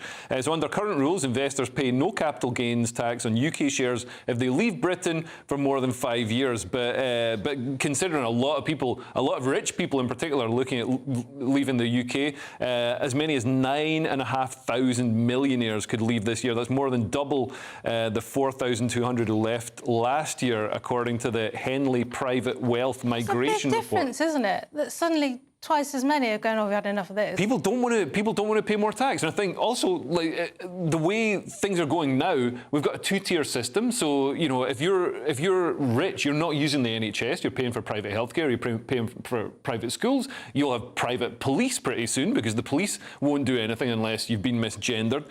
So there's no incentive. There's no national unity because, you know, we're sort of bringing people into the country and it's becoming this diverse economic platform that's not. We're not Britain anymore. There's no sort of. We're not rooted in tradition, and we don't feel a fraternity amongst ourselves because, you know, other people are from radically different cultures. So why would anybody stay here and pay tons of tax when they could go to Dubai? Apart from this is not going to happen. So you said Rachel Reeves has been urged. By whom? It's already happened in Australia, Canada and US. The story here is how Labour could bring in this exit tax. She's been urged by the Resolution Foundation. This story is basically a left-wing think tank has thought of left-wing things to say to a left-wing government. That's how it starts, Steve. Look, but no one was doing this when people were saying, oh, Liz Truss, maybe you should do... Yeah, right-wing think tanks come up with right-wing things for right-wing governments. Yeah, this but they're is the good way ideas. It's always been. This is a bad idea. What are a survey of 73 non-doms? Ooh, statistical importance. This is where half the stuff's quoted from. From the 73? 73. Look, they're non-doms and they're actively considering leaving. You're a non-dom. Of course, you must be thinking about leaving all the time because you're not domiciled. I know people in my social group, like the rich people are leaving. Even the not rich people who can get out are getting out because it's not just about money. It's about the authoritarian strictures on freedom of speech and just, you know, what you can do and how you can live. That would be why I would leave, not because of my millions of pounds I don't have. OK, staying with the Sunday Telegraph, Steve. Robert Jenrick is buzzing off serotonin like one of Jordan Peterson's lobsters, isn't he? Yeah. Jenrick, we need to slash more than 100,000 civil service jobs to achieve a small state that works. So he's the bookies' favourite. He could end up being in charge of the Tories during a period when they're really far away from an election and can't really do much, don't have a lot of people. Oh, well, I mean, he's really fighting for this job as well. He's barely getting any sleep. He's lost some weight to get match fit, again, for the gig of Leader of the Opposition, where, at the lowest number of people they've had for ages. But he wants to get the civil service down to the size of 2015. I didn't think, why pick that as the year? Yeah. Like, if you want to go retro, pick a year that was a Thatcher year. Have you ever met the people who are going to be voting for you? How about the 17th century? Go the old school. I want 60 people running the country. Yeah, but when there were barely anyone living here. Yeah. He picked 2015 because it was just before Brexit. That's right. why. But he's been... Basically, this whole thing is about how he's campaigning hard. It's not until November. Hopefully, he won't burn out too much on this. And Jenrick said he's basically attacked Liz Truss. So I quite like this whole bit. Because the Truss set back low-tax economic growth agenda in this country for a decade. Basically, the idea was right, but everyone likes the idea of growth. No one's really going like, talk to me about shrinking again. What was that one? I hope he doesn't do the Truss phrase, though, because she won... It doesn't do the Truss don't. Well, that's true. But she'd say things like, well, I won an election of the Conservative membership, and I have the mandate of 180,000 people. That kind of stuff. As long as he doesn't realise, he doesn't pretend he's got some sort of secret mandate. And to stay true to himself. Liz Truss was the hero we didn't even get to see. And Robert Jenrick, he's saying the right thing. Keir Starmer is keeping on 66,000 civil servants that were hired during lockdown, and we don't need them anymore because there's no lockdown anymore. I mean, I know he wants to bring it back, but it's vital for the economy that we fire most of the public sector. There's a very tight labour market at the moment. So if we fire people in the public sector where they're doing nothing productive, then they'll go into the private sector and generate wealth, generate value. They'll have self-esteem. They'll be doing something useful with their time. And we're told we need mass immigration. We need open borders because we don't have enough people for the jobs. The people are here. They're just sitting on their bums at Haringey Council. There you go. There you go. OK, closing with the sad news that Lewis Schaefer might not be able to come to work anymore. So I'm sure he could run on his meat diet. No, exercise is bad for you. So pensioners are warned they could lose their bus pass in 6 weeks because they're very forgetful. No, this is Labour. This is Labour taking another axe to a perk that pensioners, state pensioners, some of them fought in the Boer War, and this is how we reward them. This is disgusting. So millions of state pensioners were left stunned after Labour axed winter fuel payments for millions, 10 million exactly, of the elderly. But the future now looks even bleaker for pensioners following a recent exchange in Parliament where Conservative MP Louis French pressed the Prime Minister to rule out scrapping concessionary travel fares and council tax discounts, and Keir Starmer sidestepped, saying, I'm not going to preempt the budget. So he's obviously going to do it. Hints from both the Prime Minister and Chancellor Rachel Reeves suggest more austerity measures may be on the horizon. But the good news for pensioners is you'll probably be stabbed to death before this happens by one of the people Keir Starmer's released from prison. Steve is making faces as if to say it'll never happen. No, well, I'm saying this is not clearly a conclusion by deduction. He was asked, will you rule it out? He said, I'm not going to talk until the budget. Therefore, it must happen, says the expert. Haven't you ever seen Yes Minister, Steve? Of course it's going to happen. It really winds me up, though, because all the buses, they're already there. It's like we've got the infrastructure. What does it matter if somebody's getting on it at 11 a.m. to go to the library? Yeah. Don't take the bus passes. But It's we like don't they know need that that's them. happening. Like, you know when the budget comes out and they get rid of bus passes, have that argument then. But until then, you're just doing that thing. Here's the format, right? Right-wing newspaper says Labour might do a thing, even though there's no evidence for it. There is evidence. No, there's not. There is. There's a lack of evidence. He was asked a question and he didn't answer it. That is the deficit of evidence proving or disproving. I think we need to define evidence, don't we? We've all got different ideas. Right, let me finish the point there. Because so many of the stories go like this. And there's so much to attack Labour for, but what we do is, right-wing newspaper says Labour might do something. We go, well, I wouldn't put it past them because they want everyone to be migrants. And we don't touch the actual story or anything. There's so many reasons to genuinely attack them. This isn't one of them yet. It will be, though. It definitely will be. And also, this is going to choke off. Will you talk about it on the show and go, actually, I was wrong about that? Or is it another one of these things where you only get to hint at the... I don't know if I will, because I've never been wrong. Okay. Oh, my God. I would love to ask your wife about that. OK, that's the end of part 2. Coming up after the break, a UK council has banned all non-vegan food and drink from meetings. Another way to avoid deportation is pretty violent. And a vicar is sacked for something that, actually, I could imagine Leo getting sacked for. See you after the break. Hello, good evening and welcome to your GB News weather update brought to you by the Met Office.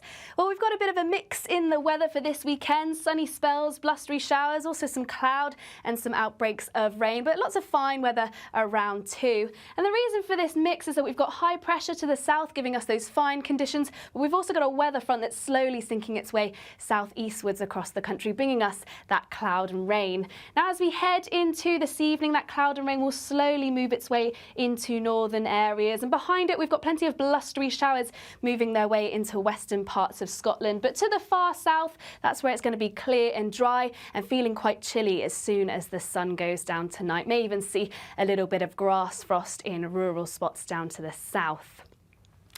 So to start Sunday then, as I say, plenty of showers moving their way into western and northern parts of Scotland, across Northern Ireland and just into the Scottish borders. A fairly cloudy start that will break up as we head through the day. Cloud and outbreaks of rain and drizzle, which could be a touch heavy over hills across northern areas of England and Wales. But as I say, across the south after a chilly night, that is going to make it feel cold on Sunday to begin with. Through the day, though, things are going to warm up. Where we have this band of cloud, rain and drizzle, that may just linger on for a time, so quite a damp day for some northern areas of England and Wales. Sunny spells and blustery showers through into Scotland. Some of these could be heavy with some hail and thunder. But once again, down to the south and southeast, that's where they'll hold on to the warmer weather and largely dry as well. Now, for the start of the new week, we'll start to see high pressure taking hold, which means for most of the country, largely fine and dry conditions, plenty of sunny spells around. You might just see a build of high cloud in the northwest with a weather front down out into the Atlantic. And that high pressure does hold on, which means plenty of fine and settled weather for the beginning of next week. It's Patrick Christys tonight, and here we do things differently. It's explaining the absolute madness of this, doesn't it? It's explosive. I mean, this is very good. It's lively. 850. Your government sat there, Sean, and it did nothing. It's controversial. And the Middle East has been in turmoil since before I was born. It's everything you need to kickstart your evening. Everyone's had their Weetabix tonight. I love to see it. That's Patrick Christys tonight, weeknights from 9 p.m. Only on GB News, the People's Channel, Britain's news channel. Welcome to State of the Nation, daily plunge into the stories shaping our country. I'm Jacob Rees-Mogg, and Monday to Thursday we bring you the insights, the facts, the truth about how our country is being governed. Because what happens in Downing Street matters down your street. Tune in to State of the Nation every Monday to Thursday, 8 to 9 o'clock. Only on GB News, the People's Channel, Britain's news channel.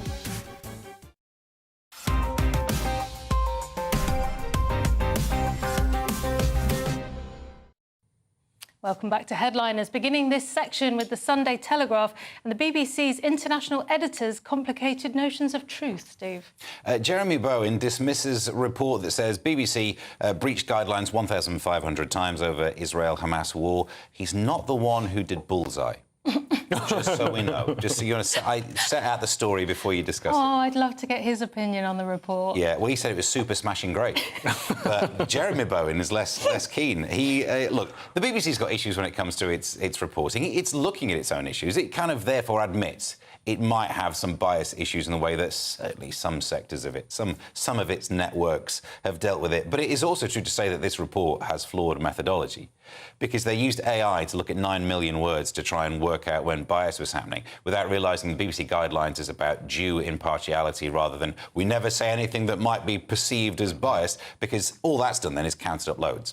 In an article that criticises both sides, that would be fine under the BBC guidelines, but this says... So basically, is bias an issue? Yes. Does the 1,500 number mean anything? Not at all. It's an absolutely pointless. But they did it was a BBC Masterclass event, reporting war impartially.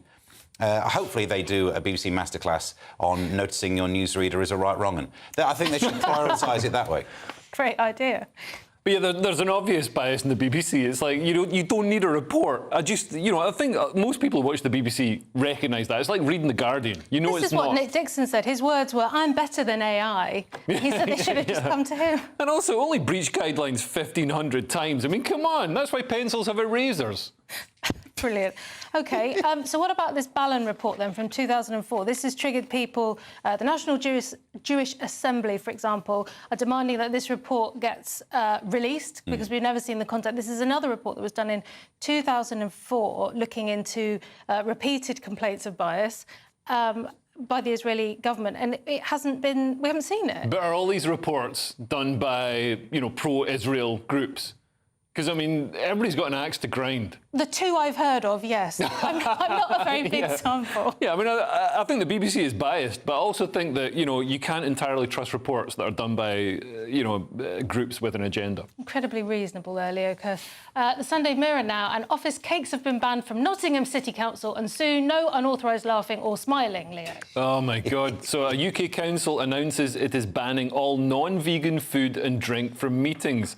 So the animal rights organisation PETA has praised Nottingham City Council after it announced that it will only serve plant-based food and drink at internal meetings from the end of September. What this is going to mean is everybody that is going to an internal meeting is going to invite somebody from outside the meeting. I'm not joking. When I worked at the council, I did this so we could get... That authorised us to get, catering for the meeting. And we wanted nice sandwiches. And really nice sandwiches. You wouldn't believe how the public sector live. It's way better. It's way better than us, struggling. But yeah, the council staff, they need meat. They're already weak enough. Have you seen them? Have you seen them? They can barely push that pen around their petty little bureaucratic forms. And this is what happens when you give an inch. People said, OK, vegans, you're allowed to be vegan. We'll let you do that. We'll let you get married.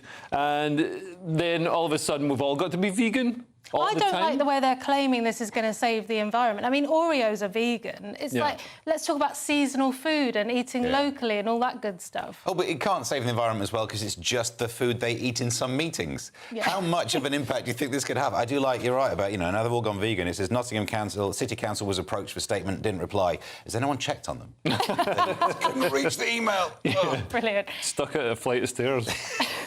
Diversity news in the Sunday Telegraph now. I think it's being discouraged, Steve. Female barristers rebel against crackdown on unfashionable views amid trans tension. Do you remember when having unfashionable views was a man thing? Oh, amazing how it moves on. Under the proposals, barristers would be punished if they do not act in a way that advances equality, diversity or inclusion. And that's That's even harder to define. What does advancing it mean? So yeah, are you allowed 10 minutes off to just sit down and have a coffee? No. Are you doing it now? Are you doing it now? So you should be punished, but then, you know, how will this be? If you define it vaguely, you could use it as a tool for anything, couldn't you? The Legal Feminist, a forum to discuss feminist issues in the legal system, say, I think it's fair to say we're unimpressed. Also, you kind of sound like you're probably unimpressed. A lot, just in general. But the BSB, which regulates the profession, is consulting on plans that could lead to fines or bans. The article points out, though, other times when it's gone too far. To bring up examples of how this never ends well. There was a barrister, Alison Bailey, lost a job criticising Stonewall, then had to be paid 20 grand for unreasonable conduct. Fran Ichthoff, a 90-year-old woman who was volunteering for an MS charity, was ditched when she said she didn't understand pronouns in email signatures. She's 90. Does she understand emails? Like, surely there's one age when you're allowed to say stuff that's a bit like, no, it was a different time. It's in your 90s, isn't it? Let them say stuff like that. Absolutely. And I thought the law profession was always trying to retain female staff, and this was a problem, and they lose them because they go off and have children and other stuff like that. This isn't going to help, is it? Yeah, and also the law is about getting past sort of what's polite and what social norms are and getting to the letter of the law and has a crime been committed. And we've seen a huge sort of tilt in recent years with, trans rights, for example. We've seen the Rape Crisis Centre in Edinburgh, the previously lauded trans activist who ran that Rape Crisis Centre has now been forced to step down, and J.K. Rowling's Beara's Place that she set up to provide a women-only, a female-only safe space.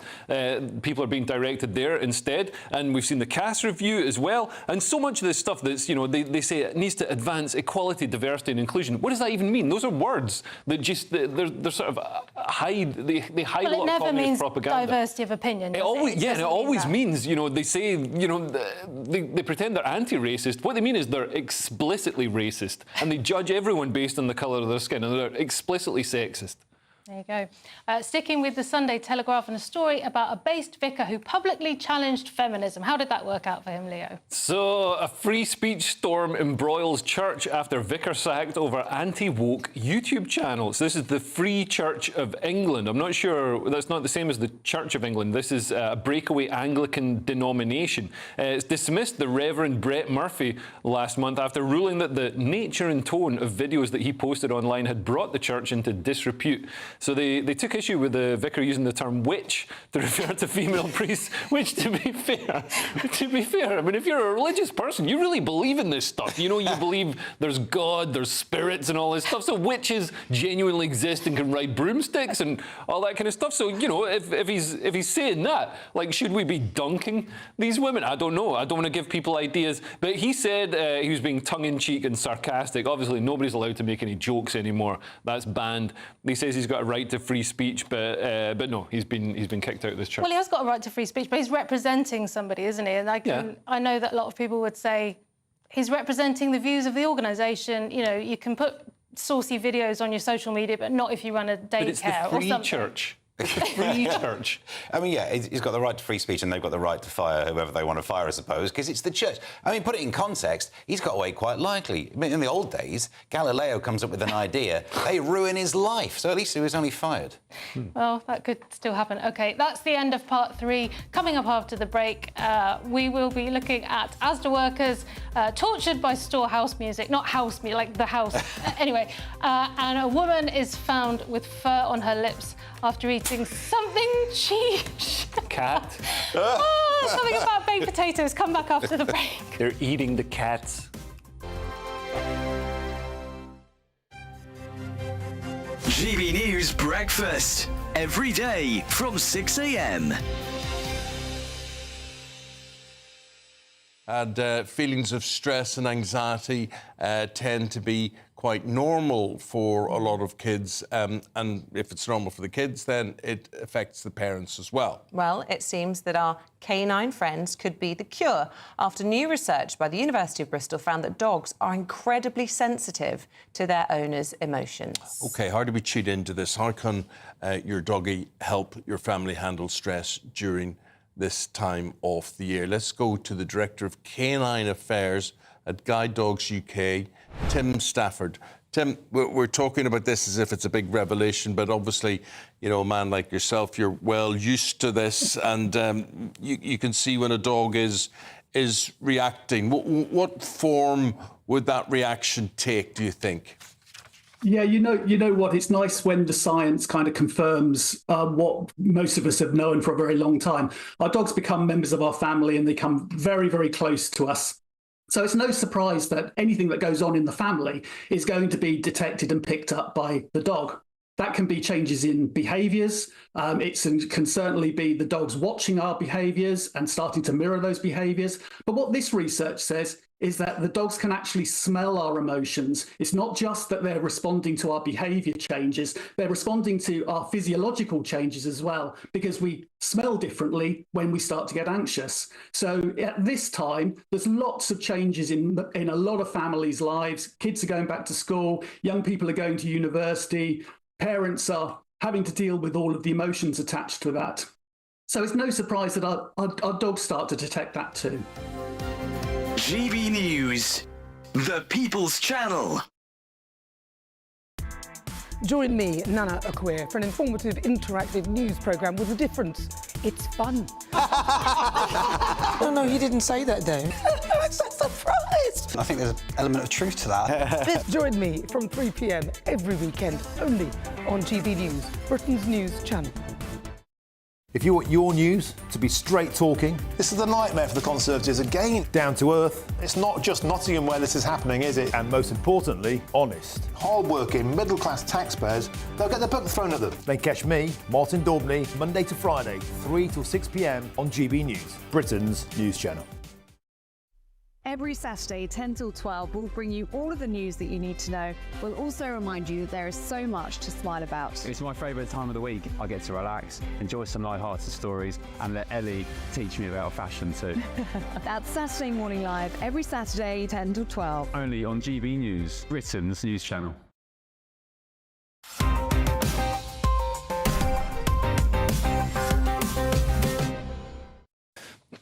Welcome back to the final section of Headliners, opening this section with direction from another religious influencer in The Independent, Leo. Yeah, so Pope Francis, who's the head of the Catholic Church, strongly criticises both Harris and Trump in a rare political intervention. So he's criticised Mr. Trump because of his policies towards migrants. Trump wants, restricted immigration, just people who benefit the country. And he's criticised Miss Harris, her stance on abortion, because she wants to kill babies with shovels as soon as they're born. I mean, it's not quite as bad as that. I know Trump said that, but he called it an assassination. Yeah, he's called it an assassination. Key word, though, isn't it? He's dropping that in every conversation. Yeah, he's saying not welcoming migrants is a grave sin. I mean, what's happened to religious organisations? Remember the Crusades? I'm pretty sure that was the church behind that, and now they're like, oh no, the Crusades. Let's not do Crusades. No, let's welcome other people. Let's completely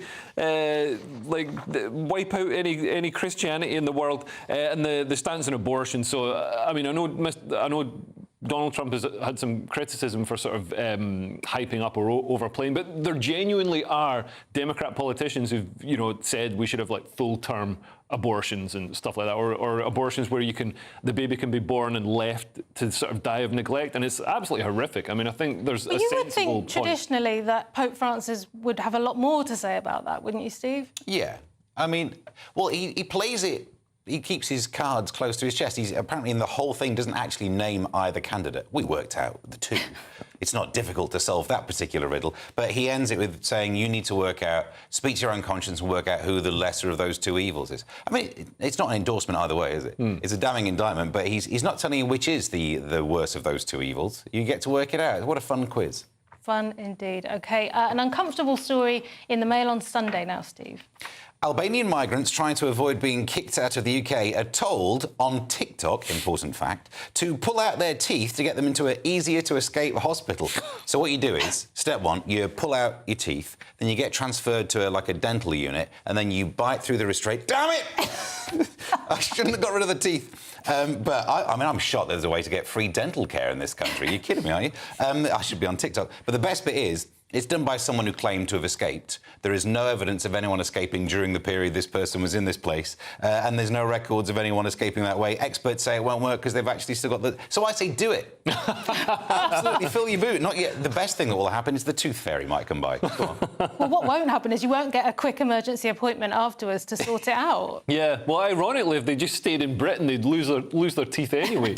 We're not a country known for its dental hygiene. That's true. There must be easier ways, though. Aren't there other injuries you could... I'm not suggesting you should, but this can't be an easy thing to do. Britain's not that great. Just, what's wrong with Albania? It's nice. My brother went there on holiday. He said it was amazing. He said it was like Greece, but better because it was cheaper. Brilliant. Metro next, and someone has been caught eating... It's a story about a cat, Steve. Police released gruesome footage of a woman with fur on her lips after being caught eating a cat. Trump was right. Trump, apart from it wasn't in Springfield, this woman's called Alexis Farrell, who wasn't a Haitian immigrant. But other than those two key facts, Trump was right. She had fur on her mouth as well, which is not how you do it. I imagine you meant to cook the cat. So the takeaway from this is she's not a good cook, fellas. I wouldn't get interested. I wouldn't get a takeaway from this. No, well, this is, it could walk itself, Frank, can't it? But authorities have released the body cam footage. Police officers say that they determined that she had smashed the cat's head with a foot and began to eat the cat. Yeah. Coming off Ozempic is mean, I tell you. But in the video, the officers asked her to smile to check out, you know, the bits of cat in there. She bares her teeth and shakes her head when she was asked, did you eat the cat? But didn't speak. If anything, looks like you've just eaten cat. It's a mouthful of cat, isn't it? Yeah. But at no point in the video did the cop say, is this your time of the month? So I think he played it quite delicately.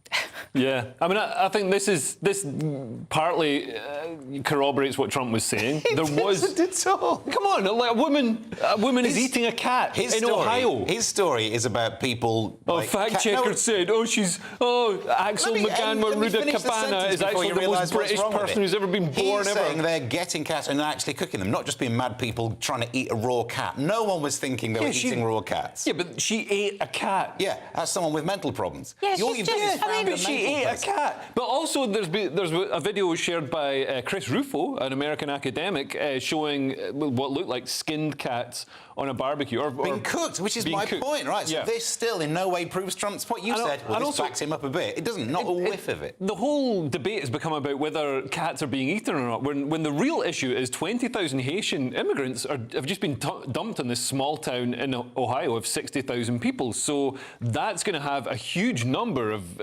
social problems that aren't necessarily related to cats being eaten. Exactly, that point is so true that it doesn't need evidence of cat eating to be brought into it. If for some reason, there's two types of Trump derangement syndrome. One is the people who support him and have to have everything he says needs to be true. No, he's wrong about this, but the point about the migration's true. She literally ate a cat. And she's not a migrant. Yeah, but she, People have eaten cats once. That's all that proves. She's going to have a fantastic book tour, isn't she, when we actually find out who she is and what drove her to this. When she burps, a little bell goes ting-ting. Oh, it's really sad. It's just hideous, isn't it? I mean, this story it's so significant because we're Brits and everyone in Britain is obsessed with pets. This story is... I don't know how it's going down in America, not much better, but really, I mean, in this country, you don't want to eat a pet. You don't eat meat raw. In France, they'd love this. Well, it's very Lewis, isn't it? It's very Lewis. I wonder if it might just swing a few % of the childless cat ladies that J.D. Vance talks about. If they just, they feel that they're... Swing them which way, Leo? They might defend the cats more here. Yeah, they might think, cats, if cats are being eaten, I'm going to vote for the guy who's going to stop the cats being eaten. Brilliant. So the show is nearly over. Let's have another quick look at Sunday's front pages. The Sunday Telegraph leads with Labour backs away from 2030 ban on new petrol cars. The Sunday Times has go it alone and let Ukraine fire missiles, PM told. Sunday Express has pensioners £1,000 worse off under Labour. And the Mail on Sunday has assisted dying bill set to be rushed into law. The Observer has alarm grows over possible Iran-Russia nuclear deal. And finally, the Daily Star, TV Lee, my bog was haunted by a ghost. And those were your front pages. That's all we have time for. Thank you to Leo Kearse and Steve N. Allen. Josh Howie will be here tomorrow with Kerry Marks and Joe Sutherland at 11 p.m. If you're watching at 5 a.m, please stay tuned for breakfast. Good night. That warm feeling inside from Boxed Boilers, sponsors of weather on GB News. Hello, good evening and welcome to your GB News weather update brought to you by the Met Office.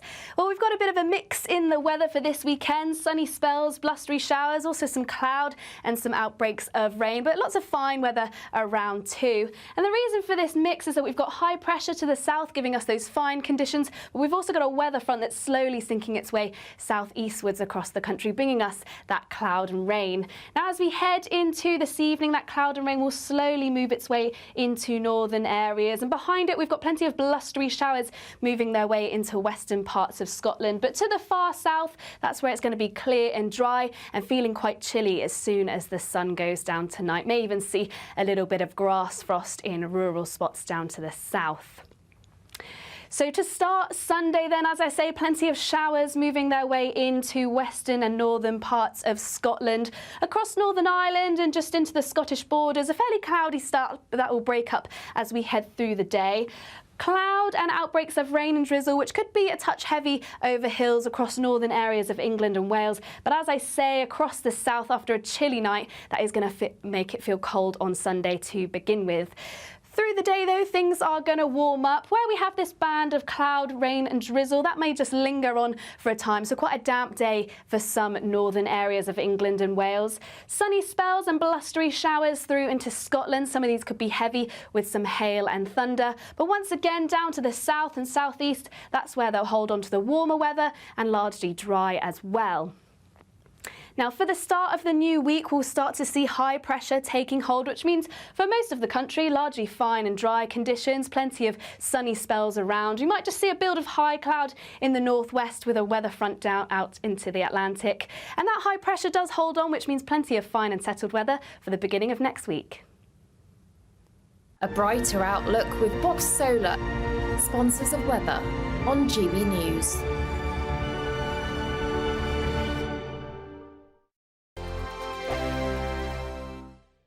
You could be. Good afternoon, Britain. Your lunchtime update on the stories that matter across the UK. From breaking news and insightful analysis, inspiring stories and lively debates. You're comparing yourself to a former Prime Minister. Which is it? Stay informed, stay updated, stay entertained.